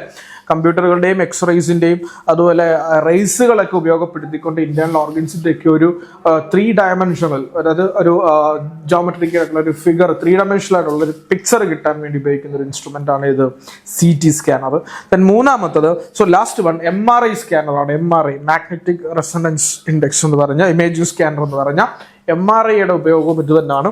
അത് തന്നെ to get 3D visuals of internal organs, ഇച്ചിരി കൂടെ കുറച്ചുകൂടെ ക്ലാരിറ്റി ഉള്ള ഇന്റേണൽ ഓർഗൻസിന്റെ 3D പിക്ചർ കിട്ടാൻ വേണ്ടിയുള്ള ഒരു ഇൻസ്ട്രുമെന്റ് ആണല്ലേ MRI. ഒക്കെ നിങ്ങൾ കേട്ടിട്ടുള്ളത്, നമ്മൾ ഹോസ്പിറ്റലിലൊക്കെ ലാബിലൊക്കെ എഴുതി വെച്ചേക്കുന്ന MRI, CT അവൈലബിൾ എന്നൊക്കെ കാണിച്ചിട്ടുള്ളത്. അപ്പൊ ഇങ്ങനെയുള്ള കുറെ ഇനിയും ഒത്തിരി ഇൻസ്ട്രുമെന്റ്സുകളും അതിന്റെ ഉപയോഗങ്ങളൊക്കെ ഏറ്റവും കുറച്ചായിട്ടുള്ള ഒരു സാധനങ്ങൾ തന്നെപ്പെട്ടു. അപ്പൊ ഇത്തരം ഇതിനധികം ഇങ്ങനെയുള്ള എക്യുപ്മെന്റ്സുകളുടെ ഒക്കെ ഉപയോഗം ഉണ്ടായത് കൊണ്ടാണ് നമ്മൾ എല്ലാവരും ആരെ ഡിപ്പെൻഡ് ചെയ്യുന്നത്? മോഡേൺ മെഡിസിൻ അഥവാ അലോപ്പതി, ഇംഗ്ലീഷ് മരുന്നുകൾ എപ്പോഴും ഡിപ്പെൻഡ് ചെയ്യുന്നത് മറ്റേതിനേക്കാളും. അപ്പം എന്തൊക്കെയാണ് അഡ്വാൻറ്റേജസ്, അല്ലെങ്കിൽ ഇത്തരത്തിലുള്ള ഇൻസ്ട്രുമെന്റ്സുകൾ ഉപയോഗിക്കുന്നത്? പേര് ആദ്യം പഠിക്കുക. EEGയും ECGയും കാണാതെ പഠിക്കണം. അത് തമ്മിൽ എപ്പോഴും ചോദിക്കുന്നത് EEG, ഇലക്ട്രോ എൻസെഫലോഗ്രാം, ബ്രെയിനിലെ അല്ലെങ്കിൽ മസ്തിഷ്കത്തിലെ വൈദ്യുത തരംഗങ്ങളെ കണ്ടുപിടിക്കാൻ വേണ്ടി അല്ലെങ്കിൽ റെക്കോർഡ് ആക്കാൻ വേണ്ടിയുള്ള ഇൻസ്ട്രുമെന്റ് ആണ്. എന്നാൽ ECG ഇലക്ട്രോ കാർഡിയോഗ്രാഫ് ആണ്, ഹൃദയത്തിലെ വൈദ്യുത തരംഗങ്ങളെ കണ്ടുപിടിക്കാൻ വേണ്ടിയുള്ളതാണ്. പിന്നീട് അൾട്രാസൗണ്ട് സ്കാനർ ആയിരുന്നു. അതിന്റെ ഉപയോഗം എന്താ? അതെ, അൾട്രാസൗണ്ട് വേവ്സ് ഉപയോഗിച്ചിട്ട് ഇന്റേണൽ ഓർഗൻസുകളുടെ സ്ട്രക്ചർ ഐഡന്റിഫൈ ചെയ്യാൻ വേണ്ടിയുള്ളതാണ്. ആന്തരിക അവയവങ്ങളുടെ പടം, പിക്ചർ കിട്ടാൻ വേണ്ടിയാണ് അത് ഉപയോഗിക്കുന്നത്. പിന്നെ CT ആണ് ഉപയോഗിച്ചത്. അത് 3D പിക്ചർ കിട്ടാൻ വേണ്ടിയാണ്. എന്തിന്റെ സാന്നിധ്യത്തിൽ? കമ്പ്യൂട്ടറുകളുടെയും എക്സ്റേസിന്റെ ഒക്കെ പ്രസൻസോട് കൂടി. ലാസ്റ്റ് വൺ, ഏറ്റവും അവസാനം കൊടുത്തിരിക്കുന്നത് എന്തായിരുന്നു? MRI, magnetic resonance imaging scanner അല്ലെ, MRI. എന്താ അതിന്റെ പ്രത്യേകത? അവിടെ കൂടുതൽ ഉപയോഗിക്കുന്നതും 3D പിക്ചർ തന്നെയാണ് കിട്ടുന്നത് ഓഫ് ദി ഇന്റേണൽ ഓർഗൻസ്, ആന്തരിക അവയവങ്ങളുടെ 3D പിക്ചർ കിട്ടാൻ വേണ്ടിയാണ് അതും ഉപയോഗിക്കുന്നത്. അപ്പൊ അത് ഓക്കെ അല്ലേ? അത്രയും ടോപ്പിക് ഓക്കെ അല്ലേ? ഇന്റേണൽ ഓർഗൻസുകളെ കുറിച്ചൊക്കെ പഠിക്കാൻ വേണ്ടിയുള്ള കുറെ മോഡേൺ മെഡിസിനിൽ ഉപയോഗിക്കുന്ന കുറെ ഇൻസ്ട്രുമെന്റ്സുകളെ കുറിച്ചാണ് നമ്മളിപ്പോൾ പഠിച്ചതും. ഇനി കുറെ സ്പെഷ്യലൈസേഷൻ ആണ് നമുക്കുള്ളത്. നിങ്ങളൊക്കെ ഭാവിയിലൊക്കെ +2 ഒക്കെ കഴിഞ്ഞ് MBBS ഒക്കെ എടുക്കാനുള്ള ഭാഗ്യം കിട്ടിക്കഴിഞ്ഞാൽ അത് കഴിഞ്ഞ് മുമ്പോട്ട് പോകാൻ വേണ്ടി നമ്മൾ സ്പെഷ്യലൈസേഷൻ കൊടുക്കും. ഏതാണ് നമ്മൾ സ്പെഷ്യലൈസ് ചെയ്യാൻ പോകുന്ന ടോപ്പിക് ഏതാണെന്നൊക്കെ നമുക്ക് നോക്കാം. നോക്കാം. കാർഡിയോളജി നിങ്ങൾ എടുക്കുകയാണെങ്കിൽ നിങ്ങൾ എന്തുമായിട്ട് ബന്ധപ്പെട്ട ട്രീറ്റ്മെന്റിലായിരിക്കും ഏറ്റവും ഏർപ്പെടുന്നത്? ട്രീറ്റ്മെന്റ് ഓഫ് ഹേർട്ട്, ഹൃദയത്തിന്റെ പ്രവർത്തനങ്ങൾ. അങ്ങനെയാണെങ്കിൽ ട്രീറ്റ്മെന്റ് ഓഫ് ഐ, കണ്ണുമായി ബന്ധപ്പെട്ട ഡോക്ടേഴ്സിനെയൊക്കെ വിളിക്കുന്ന പേരെന്തുവായിരുന്നു? ഒഫ്താൽമോളജിസ്റ്റുകൾ എന്ന് വിളിക്കും അല്ലേ. ഒഫ്താൽമോളജി ആണ് പഠനം അല്ലെ. കാർഡിയോളജി ഹൃദയത്തെ കുറിച്ചുള്ള പഠനമാണെങ്കിൽ ഒഫ്താൽമോളജി കണ്ണിനെ കുറിച്ചുള്ള പഠനമാണ്. ന്യൂറോളജി, ന്യൂറോൺ മാത്രമല്ല നെർവസ് സിസ്റ്റം കംപ്ലീറ്റ് വരും അതിനകത്ത് അല്ലെ. ഏതൊക്കെ വരും? ബ്രെയിൻ വരും, സ്പൈനൽ കോഡ് വരും, നെർവ് വരും അല്ലെ, അവരെല്ലാം വരും. അതിനെ കുറിച്ചൊക്കെ പഠിക്കുന്നതാണ് ന്യൂറോളജി. ക്യാൻസർ ട്രീറ്റ്മെന്റ് മനസ്സിലാക്കിക്കോ, ഓങ്കോളജി കേട്ടോ, ONCO, ഓങ്കോളജി, ക്യാൻസറുമായിട്ട് ബന്ധപ്പെട്ട ട്രീറ്റ്മെന്റിനെ കുറിച്ച് പഠിക്കുന്നതിനാണ് അല്ലെ. Last one ENT, ear, nose, tongue. അറിയാലോ, ഇയർ, നോസ്, ടങ്, ENT തുടങ്ങിയ ഓർഗൻസിനെ കുറിച്ചൊക്കെ പഠിക്കുന്നതാണ് ഇത് ENT. ഓക്കെ അല്ലേ? ഇപ്പൊ സ്പെഷ്യലൈസേഷൻ പഠിച്ച കാർഡിയോളജി ആണെങ്കിൽ യെസ് ഹേർട്ട്, ഓങ്കോളജി ആണെങ്കിലോ യെസ് ക്യാൻസർ, യെസ് ന്യൂറോളജി ആണെങ്കിൽ നെർവസ് സിസ്റ്റം, ENT ആണെങ്കിൽ ഇയർ, നോസ്, ടങ്, ദെൻ പിന്നീട് ഒഫ്താൽമോളജി ആണെങ്കിൽ കണ്ണ്. ഓക്കെ അല്ലേ? യെസ്. ഓക്കെ മക്കളെ ശ്രദ്ധിച്ചേ, നമുക്ക് ഞാൻ നേരത്തെ ഇടയ്ക്ക് വെച്ച് ഞാനൊന്ന് പറഞ്ഞായിരുന്നു ഒരുപോലെ ഉള്ള 3 ടേംസുകൾ: ആന്റിജൻ, ആന്റിബോഡി, ആന്റിബയോട്ടിക്സ്. അതിൽ 2 നമുക്ക് കിട്ടി. ആന്റിജൻ കിട്ടിയായിരുന്നു. ഓർമ്മയുണ്ടോ ആന്റിജൻ എന്തുവായിരുന്നു? യെസ്. എന്താണ് ആന്റിജൻ? ആന്റിജൻ എന്ന് പറഞ്ഞാൽ ശരീരത്തിലേക്ക് കടക്കുന്ന ഫോറിൻ പാർട്ടിക്കിൾസ്, അന്യവസ്തുക്കൾ, അതുപോലെ പത്തോജൻസ്, രോഗാണുക്കൾ, ഇവരെയൊക്കെ വിളിക്കുന്ന പേരാണ്. അത് ഡിഫറെന്റ് സെൽസുകളെ സ്റ്റിമുലേറ്റ് ചെയ്യിപ്പിച്ചാൽ വന്ന ആൾക്കാരെ നമുക്ക് ആന്റിജൻ എന്ന് വിളിക്കപ്പെടാം. എന്നാൽ ആന്റിബോഡി എന്ന് പറഞ്ഞാൽ ബി ലിംഫോസൈറ്റ്, 2 തരം ലിംഫോസൈറ്റ് ഉണ്ടായിരുന്നില്ല, ബിയും ടിയും. അതിൽ ബി ലിംഫോസൈറ്റുകൾ ആന്റിജനുകൾക്കെതിരെ ഉൽപ്പാദിപ്പിക്കുന്ന ഒരു പ്രോട്ടീൻസുകളെ വിളിക്കപ്പെടുന്ന പേരാണ് എന്ത്? Yes antibody. അടുത്ത് നമ്മൾ പഠിക്കാൻ പോകുന്ന 3ാമത്തെ കാര്യമായിരുന്നു ആന്റിബയോട്ടിക്സ്. എന്താണ് ആന്റിബയോട്ടിക്സ് കേട്ടോ? Medicines that are extracted from microorganisms like bacteria, fungi etcetera. എന്തിനു വേണ്ടി? Used to destroy bacteria. അതായത് മൈക്രോ ഓർഗാനിസങ്ങളായ ബാക്ടീരിയ, ഫംഗൈ തുടങ്ങിയ ഓർഗാനിസങ്ങൾ ഇതെല്ലാം സെപ്പറേറ്റ് ചെയ്യുന്ന ചില മെഡിസിൻസുകളാണ്. ടു ഡിസ്ട്രോയ് ബാക്ടീരിയ, എന്നിട്ട് എന്തിനു കൊല്ലുകയും ചെയ്യും? ബാക്ടീരിയകളെ അത് ഉപയോഗിച്ച് നശിപ്പിക്കുകയും ചെയ്യും. അത്തരത്തിലുള്ള മെഡിസിൻസുകളെ, മരുന്നുകളെ വിളിക്കപ്പെടുന്ന പേരാണ് എന്ത്?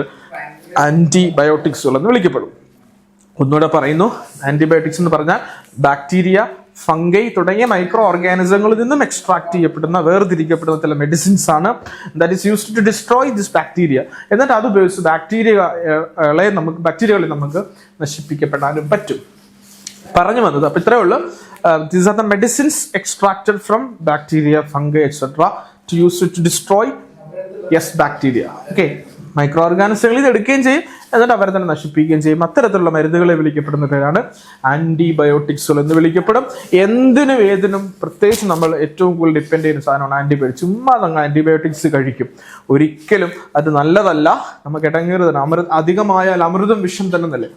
ആന്റിബയോട്ടിക് അധികമായി കഴിഞ്ഞാൽ അമൃത് പോലെ തന്നെ നമുക്കത് വിഷമായിട്ട് ബാധിക്കും. എന്തുകൊണ്ടാണ് സ്ഥിരമായിട്ടുള്ള ആന്റിബയോട്ടിക്സിന്റെ ഉപയോഗം നമുക്ക് ദോഷമായിട്ട് ബാധിക്കുന്നു എന്ന് മനസ്സിലാക്കാം. അത് പരീക്ഷയ്ക്ക് സ്ഥിരം ചോദിക്കുന്ന ഒരു question: what are the side effects of antibiotics? Antibiotics സ്ഥിരമായിട്ട് കഴിക്കുന്നതിനുള്ള ദോഷം. ഇപ്പൊ നിങ്ങളുടെ വീട്ടിലാണെങ്കിലും പേരൻസ് ഒക്കെ ചുമ്മാ എടുത്ത് ആന്റിബയോട്ടിക്സ് കഴിക്കുകയാണെങ്കിൽ അമ്മയോട് പറഞ്ഞു കൊടുക്കണം, അച്ഛനോട് പറഞ്ഞു കൊടുക്കണം, അച്ഛാ ഇത് സ്ഥിരം നല്ലതല്ല, ഈ ശീലം നമുക്ക് ശരിയാവുന്നതല്ല, സ്ഥിരമായിട്ട് ആന്റിബയോട്ടിക്സ് കഴിച്ചാൽ ദോഷം ഉണ്ടാവുന്നത്. അപ്പൊ നിങ്ങളുടെ വീട്ടുകാരിക്കോ ഇയാളോ വലിയ പഠിത്തക്കാർ എന്തൊക്കെയാന്ന് ഒന്ന് പറയാൻ പറ്റുമോ? പറഞ്ഞു കൊടുക്കണം ധൈര്യമായിട്ട്. 3 ദോഷങ്ങളാണ് പ്രധാനമായിട്ടും ഉണ്ടാകുന്നത്. ഒന്നാമത്തത്, regular use develop immunity in pathogen against pathogens. അതായത് നമ്മുടെ ബോഡിയിലുള്ള പത്തോജൻസുകൾക്കെതിരെ പ്രവർത്തിക്കാൻ വരുന്ന പത്തോജൻസുകൾക്കെതിരെ അല്ലെങ്കിൽ പത്തോജൻസുകൾക്ക് ഈ ആന്റിബയോട്ടിക്സുകൾക്ക് എതിരെ പ്രതിരോധിക്കാനുള്ള ഒരു കഴിവ് ഇവർക്ക് നേടിയെടുക്കും ഈ പറഞ്ഞ ആന്റിബയോട്ടിക്സ് സ്ഥിരമായിട്ട് നമ്മൾ കഴിച്ചു കഴിഞ്ഞാൽ. രണ്ടാമത്തെ ദോഷം എന്ന് പറഞ്ഞാൽ destroy useful bacteria in human body. നമ്മുടെ ബോഡിയിലുള്ള ധാരാളം ഉപകാരപ്രദമായ ചില മൈക്രോ ഓർഗാനിസങ്ങളുണ്ട്. ഉദാഹരണം, നമ്മുടെ സ്മാൾ ഇൻറ്റെസ്റ്റൈനിൽ, സ്റ്റൊമക്കിൽ ഡൈജഷനെയൊക്കെ ഹെൽപ്പ് ചെയ്യാൻ വേണ്ടി, സ്പീഡപ്പ് ആക്കാൻ വേണ്ടി ചില രോഗാണുക്കളൊക്കെ ഉണ്ട്, മൈക്രോ ഓർഗാനിസങ്ങളുണ്ട്. അവരെയും കൂടി ഇവന്മാരൊക്കെ നശിപ്പിച്ച് കഴിഞ്ഞാൽ നമ്മുടെ ഡൈജഷനെയൊക്കെ അത് നെഗറ്റീവായി ബാധിക്കും. പിന്നെ മൂന്നാമത്തത്, reduce the quantity of certain vitamins in the body. നമ്മുടെ ബോഡിയിൽ നിർമ്മിക്കുന്ന ചില വൈറ്റമിൻസുകളൊക്കെ ഉണ്ട്, അതിന്റെ അളവ് കുറയ്ക്കാനും കഴിയും സ്ഥിരമായിട്ട് ആന്റിബയോട്ടിക് നിങ്ങൾ കഴിച്ചു കഴിഞ്ഞാൽ. അപ്പൊ എന്തൊക്കെയാ? What are the common defects of regular use of antibiotics? Antibiotics സ്ഥിരമായി കഴിച്ചതുകൊണ്ടുള്ള ദോഷങ്ങൾ എന്തൊക്കെയാണെന്ന് വെച്ചാൽ, ഒന്നാമത്തെ എന്താണ് പറഞ്ഞത്? Regular use develop immunity. Regular use സ്ഥിരമായി നിങ്ങൾ യൂസ് ചെയ്യുകയാണെങ്കിൽ, ആന്റിബയോട്ടിക്സ് യൂസ് ചെയ്യുകയാണെങ്കിൽ എന്തുണ്ടാവുന്ന? Immunity in pathogen against antibiotic. ആന്റിബയോട്ടിക്കുകൾക്കെതിരെ പ്രതിരോധിക്കാനുള്ള കഴിവ് നിങ്ങളുടെ അകത്ത് രൂപം കൊള്ളുന്ന പത്തോജൻസിന് ഉണ്ടാകുമെന്നാണ് പറഞ്ഞത്. ചുരുക്കി പറഞ്ഞാൽ, പിന്നീട് ഉദാഹരണം ഒരു ഒറ്റ വാക്കിൽ ഒതുക്കി പറഞ്ഞാൽ, പിന്നീട് നിങ്ങൾ സ്ഥിരമായിട്ട് റെഗുലറായിട്ട് ആന്റിബയോട്ടിക് ഉപയോഗിച്ച് ജീവിക്കുകയാണെങ്കിൽ, പിന്നീട് കുറെ കഴിയുമ്പോൾ നിങ്ങൾക്ക് ഒരു രോഗം വരികയാണെങ്കിൽ, ആ രോഗാണുക്കൾക്കെതിരെ നിങ്ങൾ ആന്റിബയോട്ടിക്സ് കഴിച്ചാൽ അത് പ്രവർത്തിക്കത്തില്ല. കാരണം ആ രോഗാണുക്കൾക്ക് എതിരെ പ്രവർത്തിക്കാനുള്ള കഴിവ് ഇവർക്കുണ്ടാവും. രണ്ടാമത്തത്, അതൊന്ന് കട്ട് ചെയ്യണേ.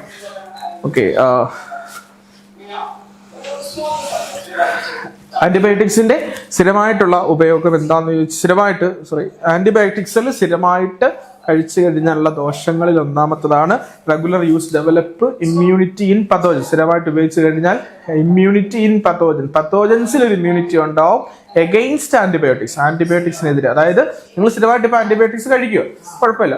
അങ്ങനെ കഴിച്ച് കുറെ നാൾ കഴിയുമ്പോൾ പിന്നീട് ഒരു അവസരത്തിൽ നിങ്ങളുടെ ബോഡിയിൽ ഒരു മൈക്രോ ഓർഗാനിസം വന്നു കഴിഞ്ഞാൽ അതിനെതിരെ ഈ നിങ്ങൾ കഴിക്കുന്ന ആന്റിബയോട്ടിക് പ്രവർത്തിക്കത്തില്ല. അതാണ് പറഞ്ഞത് എന്നർത്ഥം. രണ്ടാമത്തത് destroy useful bacteria in human body. നമ്മുടെ ബോഡിയിലുള്ള യൂസ്ഫുൾ ആയിട്ടുള്ള നമുക്ക് ഉപകാരപ്രദമായ കുറേ മൈക്രോ ഓർഗാനിസംസിന്റെ നാശം ഇതുമൂലം ഉണ്ടാകും. മൂന്നാമത്തത് reduce the quantity of certain vitamins. നിങ്ങളുടെ ബോഡിയിലുള്ള ചില വൈറ്റമിൻസിന്റെ അളവ് ഇതിനെ കുറയ്ക്കുകയും ചെയ്യും. ഓക്കെ, സെറ്റല്ലേ? പിന്നെ ആന്റി ഫംഗൽ എന്ന് മരുന്നുകളുണ്ട്. അത് ഫംഗൽ ഇൻഫെക്ഷനെതിരെ പ്രവർത്തിക്കുന്ന മരുന്നുകളാണ് ആന്റി ഫംഗൽ. പിന്നെ ആന്റി വൈറൽ അപ്പം എന്തുമായിരിക്കും? യെസ്, വൈറൽ ഇൻഫെക്ഷനെതിരെ കഴിക്കാൻ വേണ്ടി ഉപയോഗിക്കുന്ന ചില മെഡിസിൻസുകളാണ് അല്ലെ. ഇപ്പൊ ബാക്ടീരിയകൾക്കെതിരെ ഉപയോഗിക്കുന്നതാണ് ആക്ച്വലി യഥാർത്ഥത്തിൽ എന്ത്? ആന്റിബയോട്ടിക്സുകൾ. ഓക്കെ, പിന്നെ കുറച്ച് ഫസ്റ്റ് എയ്ഡ് ഒക്കെ കൊടുത്തപ്പോണ്ട് നിങ്ങൾക്ക് കാണുമ്പോൾ മനസ്സിലാവും അല്ലെ. ഫസ്റ്റ് എയ്ഡുകൾ പല ടൈപ്പ് ഫസ്റ്റ് എയ്ഡ് കൊടുത്തപ്പോണ്ട് ഗിവിങ് ആർട്ടിഫിഷ്യൽ റെസ്പിറേഷൻ അല്ലെ. എന്തിനു വേണ്ടിയാ? വെള്ളത്തിൽ മുങ്ങിത്താഴുന്നവരെ കരയ്ക്ക് കൊണ്ടുവന്നിട്ട് ചെയ്യുന്ന ഒരു പരിപാടി, ഒരു ഫസ്റ്റ് എയ്ഡ്. പ്രഥമ ശുശ്രൂഷ എന്ന് പറയും, ആദ്യം കൊടുക്കുന്നത്. ഹോസ്പിറ്റലിൽ കൊണ്ടുവന്നതിന് മുമ്പ് നമ്മളിത് കൊടുക്കണം. ചിലപ്പോൾ അതിലൂടെ നമുക്ക് ജീവൻ രക്ഷിക്കപ്പെടാൻ പറ്റും. പിന്നെ അത് കണ്ടിട്ടില്ലേ, ഈ അത് ജന്നി വന്ന് ഫിക്സ് വന്ന് വീഴുന്നവർക്കൊക്കെ എന്തെങ്കിലും ഇരുമ്പ് കഷ്ണങ്ങൾ കൊണ്ട് കൊടുത്ത് ചെയ്ത് മാറ്റിയെടുക്കണം. അപ്പൊ ഫസ്റ്റ് എയ്ഡ് എപ്പോഴും കൊടുക്കുന്നല്ല. പേവിഷബാധ ഏൽക്കുമ്പോൾ പട്ടി കടിച്ചാൽ ഉടനെ ആ മുറിവ് ഭാഗം നല്ലതുപോലെ സോപ്പ് ഉപയോഗിച്ച് കഴുകി, ചൂടുവെള്ളമൊക്കെ വെച്ച് കഴുകി കെട്ടിവെക്കണം. പാമ്പ് കടിച്ചാൽ കടിച്ച ഭാഗത്തിന് മുകളിൽ ഇങ്ങനെ കെട്ടിവെക്കുന്നത്, ഇതൊക്കെ നമ്മൾ ചെയ്യാറുള്ള ഫസ്റ്റ് എയ്ഡ് ട്രീറ്റ്മെന്റുകളോ അല്ലെ. പ്രഥമ ആദ്യം കൊടുക്കുന്നത്, പിന്നീട് നമ്മൾ ഫർദർ ട്രീറ്റ്മെന്റ് എപ്പോഴും കൊടുക്കും അല്ലെ. ഹാർട്ട് അറ്റാക്ക് വരുന്നവർക്ക് CPR കൊടുക്കുന്നത്, ഒത്തിരി പ്രോസസ്സുകളുണ്ട്. നിങ്ങൾക്ക് തന്നെ അറിയാവുന്ന കുറേ കാര്യങ്ങളൊക്കെ ഉണ്ട്. നിങ്ങളുടെയൊക്കെ കൂട്ടുകാർക്കും ഫ്രണ്ട്സിനും ഒക്കെ ചെയ്ത് കൊടുക്കാറുണ്ട്. അതുപോലെ കുറെ ഫസ്റ്റ് എയ്ഡുകൾ കൊടുത്തപ്പോണ്ട്. പിന്നെ നമ്മുടെ കൈകാലുകൾ ഓടുകയോ വീഴുകയോ അല്ലെങ്കിൽ കളിക്കുമ്പോഴൊക്കെ തട്ടി വീഴുമ്പോഴൊക്കെ കൈയൊക്കെ വന്ന് ഇടിച്ച് കൈ പൊട്ടലൊക്കെ ഉണ്ടാകാൻ, പെട്ടെന്ന് വേദനയും നീരൊക്കെ വരുവാനും നമ്മൾ തൂക്കിയിട്ടോണ്ട് നടക്കല്ലേ. ജസ്റ്റ് ഒന്ന് ഒരു സ്ലങ്ങിനകത്ത് ഇങ്ങനെ കെട്ടി ഈ രൂപത്തിൽ സപ്പോർട്ട് ചെയ്ത് വെച്ചേക്കണം എപ്പോഴും. അത് ഹോസ്പിറ്റലിൽ പോയിട്ട്, അതുകൊണ്ട് നമ്മൾ കൈ ഒടിഞ്ഞ് പ്ലാസ്റ്റർ ഒക്കെ ഇടുമ്പോൾ ഇങ്ങനെ വെച്ചേക്കുന്നത്. അപ്പോൾ നമ്മുടെ ജോയിന്റുകൾക്ക് വേദനയൊക്കെ പെട്ടെന്ന് കുറഞ്ഞ് പയ്യെ അത് പിടിക്കാൻ നോക്കും. പിന്നെ അതുകൂടാതെ remove of object struck in trachea, ഭക്ഷണപദാർത്ഥങ്ങളൊക്കെ ട്രക്കിയയിൽ കയറി കഴിഞ്ഞാൽ അതിനെ പുറത്ത് കളയാൻ വേണ്ടിയുള്ളൊരു ഫസ്റ്റ് എയ്ഡോടെ കാണിച്ചപ്പോൾ അതൊക്കെ ഫസ്റ്റ് ട്രീറ്റ്മെന്റ് അല്ലേ. പിന്നെ അടുത്തത് ബ്ലഡ് ട്രാൻസ്ഫ്യൂഷൻ ആണ് നമ്മൾ പഠിക്കാൻ പോകുന്നത്. രക്തനിവേശനം വളരെ പ്രധാനപ്പെട്ട ഒരു ടോപ്പിക്കാണ്. കാരണം നമുക്കറിയാം, രക്തം കൊടുക്കുന്നതോടുകൂടി രക്തദാനം മഹാദാനം എന്ന് തന്നെയാണ് പറയപ്പെടുന്നത്. രക്തം കൊടുക്കുന്നതോട് ഞാനൊരാൾക്ക് രക്തം കൊടുക്കുന്നതോടുകൂടി അയാളുടെ ധാരാളം ഡിഫൻസ് പ്രോസസ് ഉൾപ്പെടെ ജീവൻ നിലനിർത്താൻ വേണ്ടിയുള്ള ഒരു മാർഗം തുറന്നു കൊടുക്കുകയാണ് ചെയ്തത്. അപ്പം എങ്ങനെയൊക്കെയുള്ള സാഹചര്യത്തിലാണ് രക്തം കൊടുക്കേണ്ടത്, ഏതൊക്കെ സാഹചര്യത്തിൽ രക്തം കൊടുക്കാൻ പാടില്ല എന്നൊക്കെ നമുക്കറിയാം. എങ്കിലും ഒരു നോട്ടീസ് ബോർഡ് നമുക്ക് ടെക്സ്റ്റിൽ തന്നേപ്പോണ്ട് നിങ്ങൾക്ക് വേണ്ടി. ഇതൊരു അവയർനെസ് കൂടെയാണ്, അത് മറക്കല്ല്. നോക്കിയേ, people in the age group 18 to 16 cannot donate blood. 18 മുതൽ 60 വയസ്സ് വരെ ഇടയിലുള്ള, 18നും 60 വയസ്സിനും ഇടയിലുള്ളവർക്ക് മാത്രമേ രക്തം കൊടുക്കാൻ പറ്റൂ. 18ൽ താഴെയുള്ളവർക്കും 60ന് മുകളിലുള്ളവർക്കൊന്നും രക്തം ഡൊണേറ്റ് ചെയ്യാൻ പറ്റില്ല. രണ്ടാമത്, blood donation can be done once in 3 months. 3 മാസത്തിൽ ഒരിക്കലെങ്കിലും നമ്മൾ ബ്ലഡ് ഡൊണേറ്റ് ചെയ്ത് കൊടുക്കാൻ സന്നദ്ധരാണ്. പിന്നെ ഒരെണ്ണം, blood donation causes no problem to the donor's health. Okay, ദാതാവിന് കൊടുക്കുന്ന ആളുടെ രക്തം ഒരാൾ കൊടുക്കുന്നത് വഴി അയാൾക്ക് ഒരിക്കലും ഒരു ദോഷവും ഉണ്ടാകുന്നില്ല. അപ്പൊ സ്വീകരിക്കുന്ന ആൾക്ക് ദോഷം ഉണ്ടാകുന്നതാണ് പറഞ്ഞ അർത്ഥം. ഒരിക്കലും അല്ല. ഈ കൊടുക്കുന്ന ബ്ലഡിനകത്ത് ഇയാൾക്കൊരു ദോഷം ഉണ്ടാകുന്നില്ല, പക്ഷെ അതിനകത്ത് എന്തെങ്കിലും രോഗാണുക്കൾ ഉണ്ടെങ്കിൽ അയാൾക്ക് ദോഷമായിരിക്കും, ഇല്ലെങ്കിൽ പുള്ളിക്കും ദോഷമില്ല. പിന്നീട് pregnant women and breastfeeding women, feeding mothers should not donate blood. ഗർഭിണികളായ സ്ത്രീകളും അതുപോലെ മുലയൂട്ടുന്ന അമ്മമാരും അവർക്കൊന്നും ഈ പറഞ്ഞ പോലെ ബ്ലഡ് ഡൊണേറ്റ് ചെയ്യാൻ പറ്റില്ല. പിന്നെ persons with communicable disease, transmitted through ബ്ലഡിലൂടെ പകരുന്ന ഹെപ്പറ്റൈറ്റിസ് പോലെയുള്ള HIV പോലെയുള്ള രോഗങ്ങളുള്ളവർക്ക് ബ്ലഡ് ഡൊണേറ്റ് ചെയ്യപ്പെടാൻ പറ്റില്ല. ഓക്കെ, അപ്പൊ ഇതൊക്കെ പ്രത്യേകം ഓർത്തിരിക്കേണ്ട കാര്യങ്ങൾ. നാളെ നിങ്ങളാണെങ്കിൽ നിങ്ങൾക്ക് എന്തെങ്കിലും ഒരു രോഗമുണ്ടെങ്കിൽ ആ സമയത്ത് ആരെങ്കിലും ബ്ലഡ് ഡൊണേറ്റ് ചെയ്യുമെന്ന് പറഞ്ഞ് വിളിച്ചു കഴിഞ്ഞാൽ പോകരുത്. പറയണം, ചേട്ടാ അല്ലെങ്കിൽ ചേച്ചി എനിക്ക് ഇപ്പൊ ഡൊണേറ്റ് ചെയ്യാൻ പറ്റില്ല, ഇന്ന ചില സിറ്റുവേഷൻസിലൊക്കെയാണ്, അതുകൊണ്ട് എനിക്ക് പറ്റത്തില്ല. അപ്പൊ പിന്നെ ആയിക്കോട്ടെ എന്ന് നമുക്ക് പറഞ്ഞു കൊടുക്കാം. ഇനി രക്തം ഡൊണേറ്റ് ചെയ്യുമ്പോഴും എല്ലാവരും അറിഞ്ഞിരിക്കേണ്ട, പ്രത്യേകിച്ച് ഹോസ്പിറ്റലിലൊക്കെ അവർ ചെക്ക് ചെയ്യുന്നതാണ് ബ്ലഡ് ഗ്രൂപ്പുകൾ. നമുക്ക് പ്രധാനമായിട്ടും കുറേ ബ്ലഡ് ഗ്രൂപ്പുകളുണ്ട്. പ്രധാനമായിട്ടും 4 എണ്ണമാണുള്ളത്. AB, O. ഏതൊക്കെയാ? ബ്ലഡ് ഗ്രൂപ്പ് A ഉണ്ട്, B ഉണ്ട്, എ ബി ഉണ്ട്, ഒ ഉണ്ട്. ഇതിലേതെങ്കിലും ഒന്നായിരിക്കും നിങ്ങളും റെപ്രസെന്റ് ചെയ്യുന്നത്. മുന്നിലിരിക്കുന്ന ഓരോ വിദ്യാർത്ഥികളും ഈ പറയപ്പെട്ട 4 ബ്ലഡ് ഗ്രൂപ്പുകൾ പ്രതിനിധാനം ചെയ്യുന്നവരായിരിക്കും. എങ്ങനെയാണ് ഈ ബ്ലഡ് ഗ്രൂപ്പുകൾക്കൊക്കെ പേരിടുന്നതെന്ന് ആദ്യം മനസ്സിലാക്കുക. നമ്മുടെ RBC, ഓക്കെ, റെഡ് ബ്ലഡ് സെൽസുകൾ, അതിൽ കാണപ്പെടുന്ന ചില പ്രത്യേകതരം ആന്റിജൻസുകളുണ്ട്. 2 തരം ആന്റിജൻസ് ആണ് നമ്മുടെ ബ്ലഡിന്റെ RBCയിൽ കാണപ്പെടുന്നത്. ഓക്കെ, ആ RBCകളിൽ കാണപ്പെടുന്ന ആന്റിജന്റെ പേരാണ് ആന്റിജൻ എയും ആന്റിജൻ ബിയും. അപ്പൊ ഒരാളുടെ ബ്ലഡിലെ RBCയിൽ ഏത് ആന്റിജൻ ആണോ ഉള്ളത് ആ ആന്റിജന്റെ പേരിലായിരിക്കും എൻ്റെ ബ്ലഡ് ഗ്രൂപ്പുകൾ അറിയപ്പെടുന്നത്. ഫോർ എക്സാമ്പിൾ, എൻ്റെ RBCയിൽ കാണപ്പെടുന്ന ആന്റിജൻ ബി ആണ്. അപ്പൊ എൻ്റെ ബ്ലഡ് ഗ്രൂപ്പ് ഏതായിരിക്കും? സ്വാഭാവികമായിട്ടും യെസ്, ബി ആയിരിക്കും. ഓക്കെ, എൻ്റെ ഇപ്പുറത്ത് ഇവിടെ നിൽക്കുന്ന ഒരാളുണ്ട് എനിക്ക് ഹെൽപ്പ് ചെയ്യുന്ന. ഈ പുള്ളിയുടെ ബ്ലഡ് ഗ്രൂപ്പ് എ ആണ് എന്ന് വെച്ചാൽ പുള്ളിയുടെ RBCയിലുള്ള ആന്റിജൻ ഏതായിരിക്കും? യെസ്, എ ആയിരിക്കും. ക്ലിയർ ആവുന്നുണ്ടല്ലോ? ഇനി അതുകൂടാതെ ബ്ലഡ് ഡൊണേറ്റ് ചെയ്യുന്ന സമയത്ത് എൻ്റെയും നിങ്ങളുടെ എല്ലാം ബ്ലഡിലെ പ്ലാസ്മയിൽ കാണപ്പെടുന്ന മറ്റൊരു ഫാക്ടറാണ് ആന്റിബോഡി. ഓക്കെ, ആന്റിബോഡിയുടെ പ്രസൻസ് കൂടെ നോക്കിയിട്ടേ ബ്ലഡ് ഡൊണേറ്റ് ചെയ്യപ്പെടാൻ പറ്റത്തുള്ളൂ. അതായത് എൻ്റെ ആന്റിജൻ ഏതാണോ അതിന്റെ ഓപ്പോസിറ്റ് ആയിരിക്കും എൻ്റെ ആന്റിബോഡി ബ്ലഡിൽ കാണപ്പെടുന്നത്. ഉദാഹരണം, എൻ്റെ ആന്റിജൻ എ ആണ്, കാരണം ബ്ലഡ് ഗ്രൂപ്പ് എ ആണ്, കാരണം ആന്റിജൻ എ ആയതുകൊണ്ട്. അപ്പൊ എൻ്റെ ആന്റിബോഡി അപ്പൊ ഏതായിരിക്കും? ബി ആയിരിക്കും. ആന്റിജൻ ഏതാണോ അതിന് ഓപ്പോസിറ്റ് ആയിരിക്കും എൻ്റെ ബ്ലഡ് ഗ്രൂപ്പിലെ കാണപ്പെടുന്ന ആന്റിബോഡി. ഇനി എങ്ങനെയാണ് പോസിറ്റീവും നെഗറ്റീവും തീരുമാനിക്കുന്നത് എന്നൂടെ മനസ്സിലാക്കുക. ഈ പറയപ്പെട്ട ബ്ലഡ് ഗ്രൂപ്പുകൾ കൂടാതെ RBCയുടെ സർഫസിൽ കാണപ്പെടുന്ന മറ്റൊരു എക്സ്ട്രാ ഫാക്ടർ ഉണ്ട്, RH ഫാക്ടർ അഥവാ ഡി എന്ന് പറഞ്ഞൊരു ഗ്രൂപ്പ് കൂടെ കാണപ്പെടുന്നുണ്ട്. ഓക്കെ, എയും ബി ഒന്നും കൂടാതെ ഡി എന്ന് പറഞ്ഞൊരു ഫാക്ടർ കാണപ്പെടും. സോ RBCയിൽ RH ഘടകം മനസ്സിലാവുന്നുണ്ടോ? അല്ലെങ്കിൽ ഡി എന്ന ഗ്രൂപ്പ് ഉണ്ട് എങ്കിൽ പോസിറ്റീവ് ഇടണം, ഇല്ല എങ്കിൽ നെഗറ്റീവ് ഇടണം. ഉദാഹരണം, എൻ്റെ ബ്ലഡ് ഗ്രൂപ്പ് ബി ആണല്ലോ ആയിരുന്നു. കാരണം എന്താ? എൻ്റെ ആന്റിജൻ ബി ആയതുകൊണ്ടാണ്. പക്ഷേ എൻ്റെ RBCയുടെ സർഫസിൽ ആന്റിജൻ കൂടാതെ ഡി അഥവാ RH ഫാക്ടറും ഉണ്ട്.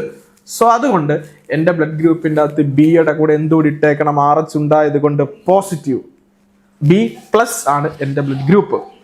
നേരെ മറിച്ച് ഇദ്ദേഹത്തിൻ്റെ എ നെഗറ്റീവ് ആണ്. അപ്പൊ അദ്ദേഹത്തിന്റെ ആന്റിജൻ എ ആണ്, അതുകൊണ്ടാണല്ലോ ബ്ലഡ് ഗ്രൂപ്പ് എ ആയി മാറിയത്. സോ എ നെഗറ്റീവ് വരാൻ കാരണം പുള്ളിക്ക് RBCയിൽ എന്തില്ല? RH ഫാക്ടർ പുള്ളിക്ക് ഇല്ല. പറഞ്ഞ് മനസ്സിലാവുന്നുണ്ടല്ലോ? ഇതാണ് ബ്ലഡ് ഗ്രൂപ്പുമായിട്ട് ബന്ധപ്പെട്ട ഒരു പ്രധാനപ്പെട്ട കാര്യം. അപ്പൊ നിങ്ങൾ ആ ബോക്സ് ഒന്ന് നോക്കി. ബ്ലഡ് ഗ്രൂപ്പ് എ ആണ് ആദ്യത്തത്, ആന്റിജൻ ഏതായിരുന്നു? എ ആണ്. അപ്പൊ ആന്റിബോഡി ഏതാ? നേരെ ഓപ്പോസിറ്റ്, ബി ആയിരിക്കും. ഇനി ബ്ലഡ് ഗ്രൂപ്പ് ബി ആയിട്ടുള്ളവർക്ക് ആന്റിജൻ ഏതായിരിക്കും? സെയിം ബി തന്നെ ആയിരിക്കും, പക്ഷെ അവരുടെ ആന്റിബോഡി ഏതാ? എ ആണ്. എന്നാൽ മൂന്നാമത്തെ നോക്കിയേ, AB, അവരുടെ ആന്റിജൻ ഏതായിരിക്കും? എയും ബിയും ആണല്ലോ. എന്നാൽ അവർക്ക് ആന്റിബോഡി ഇല്ല. എയും ബിയുമായിട്ടുള്ളവർക്ക് ആന്റിബോഡി ഇല്ല. ഓക്കെ, ആന്റിബോഡി ഇല്ല. ആന്റിബോഡി AB ഉള്ളവർക്ക് ആന്റിബോഡി ഇല്ല. ഓക്കെ, അടുത്തത് O ആണ് ബ്ലഡ് ഗ്രൂപ്പ്. അപ്പൊ അവർക്ക് ആന്റിജൻ ഇല്ല, മറിച്ച് ആന്റിബോഡി ഏതാണ്? എയും ബിയുമാണ്. അപ്പൊ ചുരുക്കി പറഞ്ഞാൽ ബ്ലഡ് ഗ്രൂപ്പ് തീരുമാനിക്കുന്നത് RBCയിലെ ആന്റിജനുകളാണ്. എന്നാൽ ബ്ലഡ് ഗ്രൂപ്പുകൾക്ക് പോസിറ്റീവും നെഗറ്റീവും തീരുമാനിക്കുന്നത് RBCയിലെ ഡി ഫാക്ടർ അഥവാ RH ഘടകങ്ങളാണ്. RH ഘടകങ്ങൾ RH എന്ന് പറയാൻ പേര് വരാൻ കാരണം ആദ്യമായിട്ട് ഈ ഫാക്ടർ കണ്ടെത്തുന്നത് റീഷസ് മങ്കി എന്ന് പറയുന്ന ഒരു കുരങ്ങ് വർഗത്തിൽ. അതുകൊണ്ടാണ് റീഷസ് മങ്കിയുടെ ആദ്യത്തെ 2 ലെറ്ററുകൾ എടുത്തിട്ട് RH ഫാക്ടർ എന്നാക്കിയേക്കുന്നത്. അതൊക്കെ നിങ്ങൾ വലിയ ക്ലാസ്സുകളിൽ പോകുമ്പോൾ പഠിക്കും. ഓക്കെ, ഇനി ആ ബോക്സിന് അതൊരു പ്രത്യേക ഒരു കാര്യം പറയുന്നുണ്ട്. When a foreign antigen reaches one's blood, it stimulates the defense mechanism. On receiving unmatching blood, the antigen present in the donor's blood and the antibody present in the recipient blood will react with each other to form a blood clot. അത് വളരെ പ്രധാനപ്പെട്ട ഒരു കാര്യമാണ്. ഇപ്പോൾ എൻ്റെ antigen A ആണ്, എൻ്റെ antigen B ആണ്, അതുകൊണ്ട് എൻ്റെ ബ്ലഡ് ഗ്രൂപ്പ് ബി ആണ്. RH ഫാക്ടർ ഉണ്ടായത് കൊണ്ട് ബി പോസിറ്റീവ് ആണ്. ഞാൻ മറ്റൊരു വ്യത്യസ്തമായ ബ്ലഡ് ഗ്രൂപ്പിൽ നിന്നും സ്വീകരിക്കപ്പെടുകയാണെങ്കിൽ അയാളുടെ ആന്റിജനും എൻ്റെ ആന്റിബോഡിയും കൂടെ തമ്മിൽ റിയാക്റ്റഡ് ആവും. അങ്ങനെ വ്യത്യസ്ത ബ്ലഡ് ഗ്രൂപ്പുകൾ സ്വീകരിച്ചാലുള്ള ദോഷമാണ് പറയുന്നത്. വ്യത്യസ്ത ഗ്രൂപ്പുകൾ സ്വീകരിക്കുമ്പോൾ കൊടുക്കുന്ന ആളുടെ ഡോണറുടെ ആന്റിജനും റെസിപ്പിയന്റിന്റെ സ്വീകർത്താവിന്റെ ആന്റിബോഡിയും തമ്മിൽ റിയാക്റ്റ് ആയിട്ട് ബ്ലഡിനകത്തൊക്കെ ക്ലോട്ടുകൾ ഉണ്ടാവും, കട്ട പിടിച്ചിങ്ങനെ കിടക്കും. മനസ്സിലായോ? എന്നിട്ട് മരണം വരെ സംഭവിക്കുന്ന ഒരു അവസ്ഥ ഉണ്ടാകും. ഇതിനെ വിളിക്കുന്ന പേരാണ് അഗ്ലൂട്ടിനേഷൻ കേട്ടോ. അഗ്ലൂട്ടിനേഷൻ എന്നാണ് വിളിക്കപ്പെടുന്നത്. എപ്പോഴാ സെയിം അല്ലാത്ത, സിമിലർ അല്ലാത്ത, ഡിസിമിലർ ആയിട്ടുള്ള ബ്ലഡ് ഗ്രൂപ്പ് ഉള്ള ആളിൽ നിന്നും രക്തം സ്വീകരിക്കപ്പെടുമ്പോൾ ഉണ്ടാകുന്ന ദോഷമാണ് പറഞ്ഞത്. കൊടുക്കുന്ന ആളുടെ ആന്റിജനും വാങ്ങിക്കുന്ന ആളുടെ ആന്റിബോഡിയും തമ്മിൽ റിയാക്റ്റഡ് ആകുന്നു. ഓക്കെ, ഡോണറുടെ ആന്റിജനും റെസിപ്പിയന്റിന്റെ ആന്റിബോഡിയും തമ്മിൽ റിയാക്ട് ആയിട്ട് അവിടെ ബ്ലഡ് ക്ലോട്ടുകൾ ഫോം ചെയ്യും. രക്തമെല്ലാം കട്ടയായിട്ട് ഇങ്ങനെ കിടക്കും, ഒഴുകത്തില്ല. ഈ അവസ്ഥയെ വിളിക്കുന്ന പേരാണ് എന്ത്? അഗ്ലൂട്ടിനേഷൻ എന്ന് വിളിക്കപ്പെടും. അത് ഓർത്തിരുന്നാൽ മതി പേര് കേട്ടോ. ഓക്കെ, ഇനി നമുക്ക് ഈ ചാപ്റ്ററിന്റെ ഏറ്റവും അവസാന ടോപ്പിക്കിലേക്ക് നമുക്ക് പോകാം. ഓക്കെ, അറിയില്ല മക്കളെ, നമ്മൾ ഇതുവരെ പഠിച്ചത് ഡിഫൻസ് മെക്കാനിസം ഇൻ ആനിമൽസ് ആണ്. മനുഷ്യന് ഉൾപ്പെടെയുള്ള എല്ലാത്തരം ആനിമൽസിലുമുള്ള ഡിഫൻസ് മെക്കാനിസം നമ്മൾ പറഞ്ഞത്. അതിൽ നിന്നെല്ലാം വ്യത്യസ്തമായിട്ട് പ്ലാന്റ്സിന് പ്രത്യേക ഡിഫൻസ് മെക്കാനിസംസ് ഉണ്ട്. കാരണം ടെക്സ്റ്റിലേറ്റ് അവസാനം കിടക്കുന്ന ടോപ്പിക് അത് ഷുവറായിട്ട് ചോദിക്കും. കാരണം ബയോളജി എന്ന് പറഞ്ഞാൽ both living organism like animal and plant അല്ലേ, ആനിമൽസും പ്ലാന്റ്സും വരുമല്ലോ. സോ നമ്മൾ ഇതുവരെ പഠിച്ചു വന്ന എല്ലാം ആനിമൽസിന്റെ ഡിഫൻസ് മെക്കാനിസംസ്. അതിന് നമ്മൾ പഠിക്കാൻ പറഞ്ഞാൽ ആ ഒരു പേജിൽ മാത്രമേ ഉള്ളൂ പ്ലാന്റ്സിന്റെ ഡിഫൻസ് മെക്കാനിസംസ്. അതുകൊണ്ട് അത് കൃത്യമായി പഠിച്ചിട്ട് വേണം പരീക്ഷയ്ക്ക് പോകാൻ. സസ്യങ്ങളിൽ എങ്ങനെയാണ് ഡിഫൻസ് മെക്കാനിസം പ്രൊവൈഡ് ചെയ്യുന്നത് പറഞ്ഞാൽ അത് ഓരോ പാർട്ടിലും വ്യത്യസ്ത രീതിയിലാണ് ഡിഫെൻഡ് ചെയ്യുന്നത് മൈക്രോ ഓർഗാനിസംസിന്. First of all leaf. നമുക്കറിയാം ലീഫിന്റെ ഒരു ലീഫ് എടുത്തു കഴിഞ്ഞാൽ അതിന്റെ രണ്ട് സർഫസും നിങ്ങൾ നോക്കിയിട്ടുണ്ടോ? അതിൽ മുകൾ അപ്പർ സർഫസ് എന്ന് വെച്ചാൽ ഭയങ്കര ഗ്ലോസി ആയിട്ടുള്ള മിനുസമായിട്ടുള്ള ഒരു ഭാഗം. ആ വാക്സി കോട്ടിങ്, അതായത് വാക്സി കോട്ടിങ് ഉണ്ടായതുകൊണ്ടാണ് ഇങ്ങനെ ഒരു ഗ്ലോസി ആയിട്ട് അപ്പിയർ ചെയ്യപ്പെടുന്നത്. ആ വാക്സി കോട്ടിങ്ങിനെ വിളിക്കുന്ന പേരാണ് ക്യൂട്ടിക്കിൾ. ക്യൂട്ടിക്കിൾ എന്ന് വിളിക്കപ്പെടും. ആ ക്യൂട്ടിക്കിളാണ് അവിടുത്തെ പ്രിവെൻഷൻ മെത്തേഡ് അല്ലെങ്കിൽ ഡിഫൻസ് മെക്കാനിസം പ്രൊവൈഡ് ചെയ്യുന്നത് ഇൻ ലീഫ്. അപ്പൊ വാക്സിൻ കോട്ടിങ്ങിനെ പറയുന്ന പേരാണ് എന്ത്? ക്യൂട്ടിക്കിൾ. അതെങ്ങനെ ചെയ്യുന്നത്? പ്രിവെന്റ് ദ എൻട്രി ഓഫ് ജേംസുകൾ അല്ലെങ്കിൽ മൈക്രോ ഓർഗാനിസംസ് അത് വഴി കയറാതെ തടയും. ആ വാക്സിൻ കോട്ടിങ് ലീഫിനകത്തൂടെ കയറത്തില്ല. സോ ലീഫ് പ്രൊട്ടക്റ്റഡ് ആയി. ഓക്കെ, അപ്പൊ ഒരു പ്ലാന്റിന്റെ ഒരു ലീഫിനകത്തൂടെയും കയറത്തില്ല. കാരണം ലീഫിന്റെ സർഫസിൽ എന്തുണ്ട്? വാക്സിൻ കോട്ടിങ് ആയ ക്യൂട്ടിക്കിൾ ഉണ്ട്. ആ ക്യൂട്ടിക്കിൾ ഉണ്ടായതുകൊണ്ട് prevent the entry of germs ഈ പറഞ്ഞ പോലെ രോഗാണുക്കളുടെ പ്രവേശനം അവർ തടഞ്ഞോളും. ഇനി ലീഫിൽ കയറാൻ പറ്റത്തില്ലെന്ന് കാണുന്ന ഈ മൈക്രോ ഓർഗാനിസങ്ങൾ നേരെ യാത്ര പറഞ്ഞിട്ട് സ്റ്റെമ്മിലേക്ക് വരും. സ്റ്റെമ്മ് വഴി കയറാൻ നോക്കും, പക്ഷെ അവിടെയും പറ്റത്തില്ല.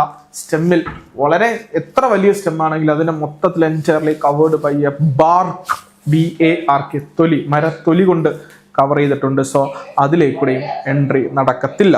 ഓക്കെ, ബാർക്കിലും അത് തന്നെയാണ് സംഭവിക്കാൻ പോകുന്നത്. Protect the inner cell of the plant. അകത്തോട്ടുള്ള എല്ലാ സെൽസുകളെയും പ്രൊട്ടക്ട് ചെയ്യാൻ വേണ്ടി അതിന് പൊതിഞ്ഞു വെച്ചിരിക്കുന്നതാണ് ആര്? ബാർക്ക്. ഇനി മൂന്നാമത്തത് സെൽ. അപ്പൊ ലീഫിനകത്തൂടെ കയറാൻ പറ്റത്തില്ല, സ്റ്റെമ്മിലൂടെ കയറാൻ പറ്റത്തില്ല. കാരണം ലീഫിൽ ക്യൂട്ടിക്കിൾ ഉണ്ട്, വാക്സി കോട്ടിംഗ് ഉണ്ട്. സ്റ്റെമ്മിലൂടെ കയറാൻ നോക്കുമ്പോൾ അവിടെ ബാർക്കുണ്ട്, അതും പറ്റത്തില്ല. മൊത്തത്തിൽ എൻക്ലോസ് ചെയ്ത് വെച്ചേക്കുക. അങ്ങനെ ഇൻ കേസ് ഏതെങ്കിലും ഒരു വിരുദ്ധൻ അകത്ത് കയറി എന്ന് സങ്കല്പിക്കാം. സെല്ലിനകത്തേക്ക് കയറാൻ പോവാം, ബാർക്കിനകത്തോടെ തുഴഞ്ഞ് അല്ലെങ്കിൽ ലീഫിനകത്തോടെ കയറി സെല്ലിനകത്തേക്ക് കയറാൻ പോവാം. അവിടെയാണ് ശ്രദ്ധിക്കേണ്ടത്. സെല്ലിനകത്തോടെ കയറാൻ ചെല്ലുമ്പോൾ സെല്ലിന്റെ സെൽ വാൾ അഥവാ കോശഭിത്തി എന്ന് പറഞ്ഞാൽ ഭയങ്കര റിജിഡിറ്റിയാണ്, ഭയങ്കര കട്ടിയുള്ള റിജിഡാണ്. അതിന് കാരണം 3 സാധനങ്ങൾ അവിടെ അടങ്ങിയിട്ടുണ്ട്. എന്തൊക്കെയാണെന്നറിയോ? സെല്ലുലോസും അതുപോലെ തന്നെ ഹെമി സെല്ലുലോസ്, പെക്റ്റിന്, ലിഗ്നിൻ, ക്യൂട്ടിൻ, അങ്ങനെ കുറെ സാധനങ്ങളുണ്ട്. നമുക്ക് ടെക്സ്റ്റിൽ പ്രത്യേകം പറഞ്ഞത് ലിഗ്നിനും ക്യൂട്ടിനും സൂബറിൻ. ഏതൊക്കെയാ?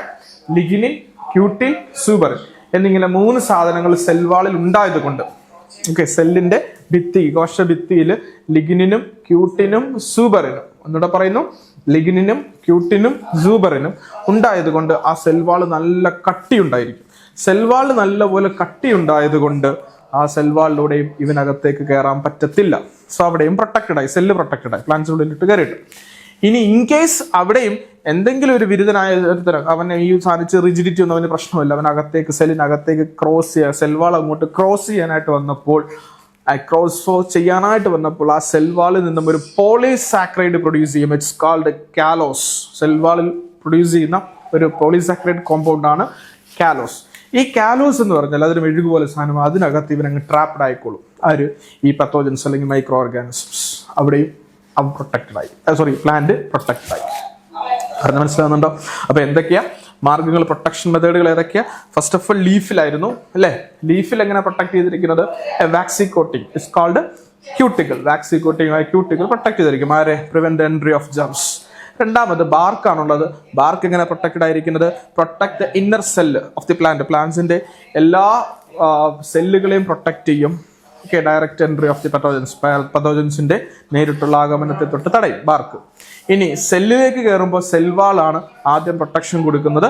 എങ്ങനെ സെൽവാൾ പ്രൊട്ടക്ഷൻ കൊടുക്കുന്നത്? സെൽവാൾ ഭയങ്കര റിജിഡ് ആയിരിക്കും അല്ലെ. റിജിഡ് ആകാനുള്ള കാരണം എന്തുകൊണ്ടാണ്? 3 സാധനങ്ങൾ, ലിഗ്നിൻ, ക്യൂട്ടിൻ, സൂബറിൻ. അങ്ങനെ ഈ 3 സാധനങ്ങൾ കൊണ്ട് സെൽവാൾ ഭയങ്കര കട്ടിയായതുകൊണ്ട്, റിജിഡ് ആയതുകൊണ്ട് മൈക്രോ ഓർഗാനിസത്തിന്റെ എൻട്രി നടക്കത്തില്ല. ഇനി ഇൻകേസ് എന്നിരുന്നാൽ തന്നെ പത്തോജൻസ് ക്രോസ് ചെയ്യുകയാണ്, അത് സെൽവാൾ ക്രോസ് ചെയ്യുകയാണെങ്കിൽ അവിടെ ഉൽപ്പാദിപ്പിക്കപ്പെടുന്ന ഒരു കെമിക്കൽ കോമ്പൗണ്ട് ഉണ്ടായിരിക്കും, ഒരു പോളിസാക്കറൈഡ് ഉണ്ടായിരിക്കും, കാലോസ്. അതെന്തോ ചെയ്യും? ഈ പത്തോജൻസിന്റെ എൻട്രി അവിടെ വെച്ച് പ്രിവെന്റ് ചെയ്തോളും. ഓക്കെ അല്ലേ മക്കളെ? പഠിക്കാമല്ലോ? ഇത്രയും ക്ലിയർ അല്ലേ? ഇതും പഠിച്ചോണം. ഇതാണ് ഇതിന്റെ ഏറ്റവും പ്രധാനപ്പെട്ട പോർഷൻസ്. ഈ ലീഫുമായിട്ട് ബന്ധപ്പെട്ട് പ്രൊട്ടക്ഷൻ കൊടുക്കുന്നത് ക്യൂട്ടിക്കിളാണ്. സ്റ്റെമ്മുമായിട്ട് ബന്ധപ്പെട്ട് പ്രൊട്ടക്ഷൻ കൊടുക്കാൻ ബാർക്കാണ്. സെല്ലിനെ പ്രൊട്ടക്ട് ചെയ്യാൻ വേണ്ടി സെൽ വാള് കട്ടിക്കുള്ളതായിരിക്കും. അതിന് കാരണം 3 സബ്സ്റ്റൻസ് ആണ്. അതുകൂടാതെ സെൽ വാള് പ്രൊട്ടക്ഷൻ കൊടുക്കാൻ വേണ്ടി ഒരു പോളിസാക്കറൈഡ് കൊണ്ട്, ഏതാണത്? കാലോസ്. ഓക്കെ അല്ലേ? യെസ്.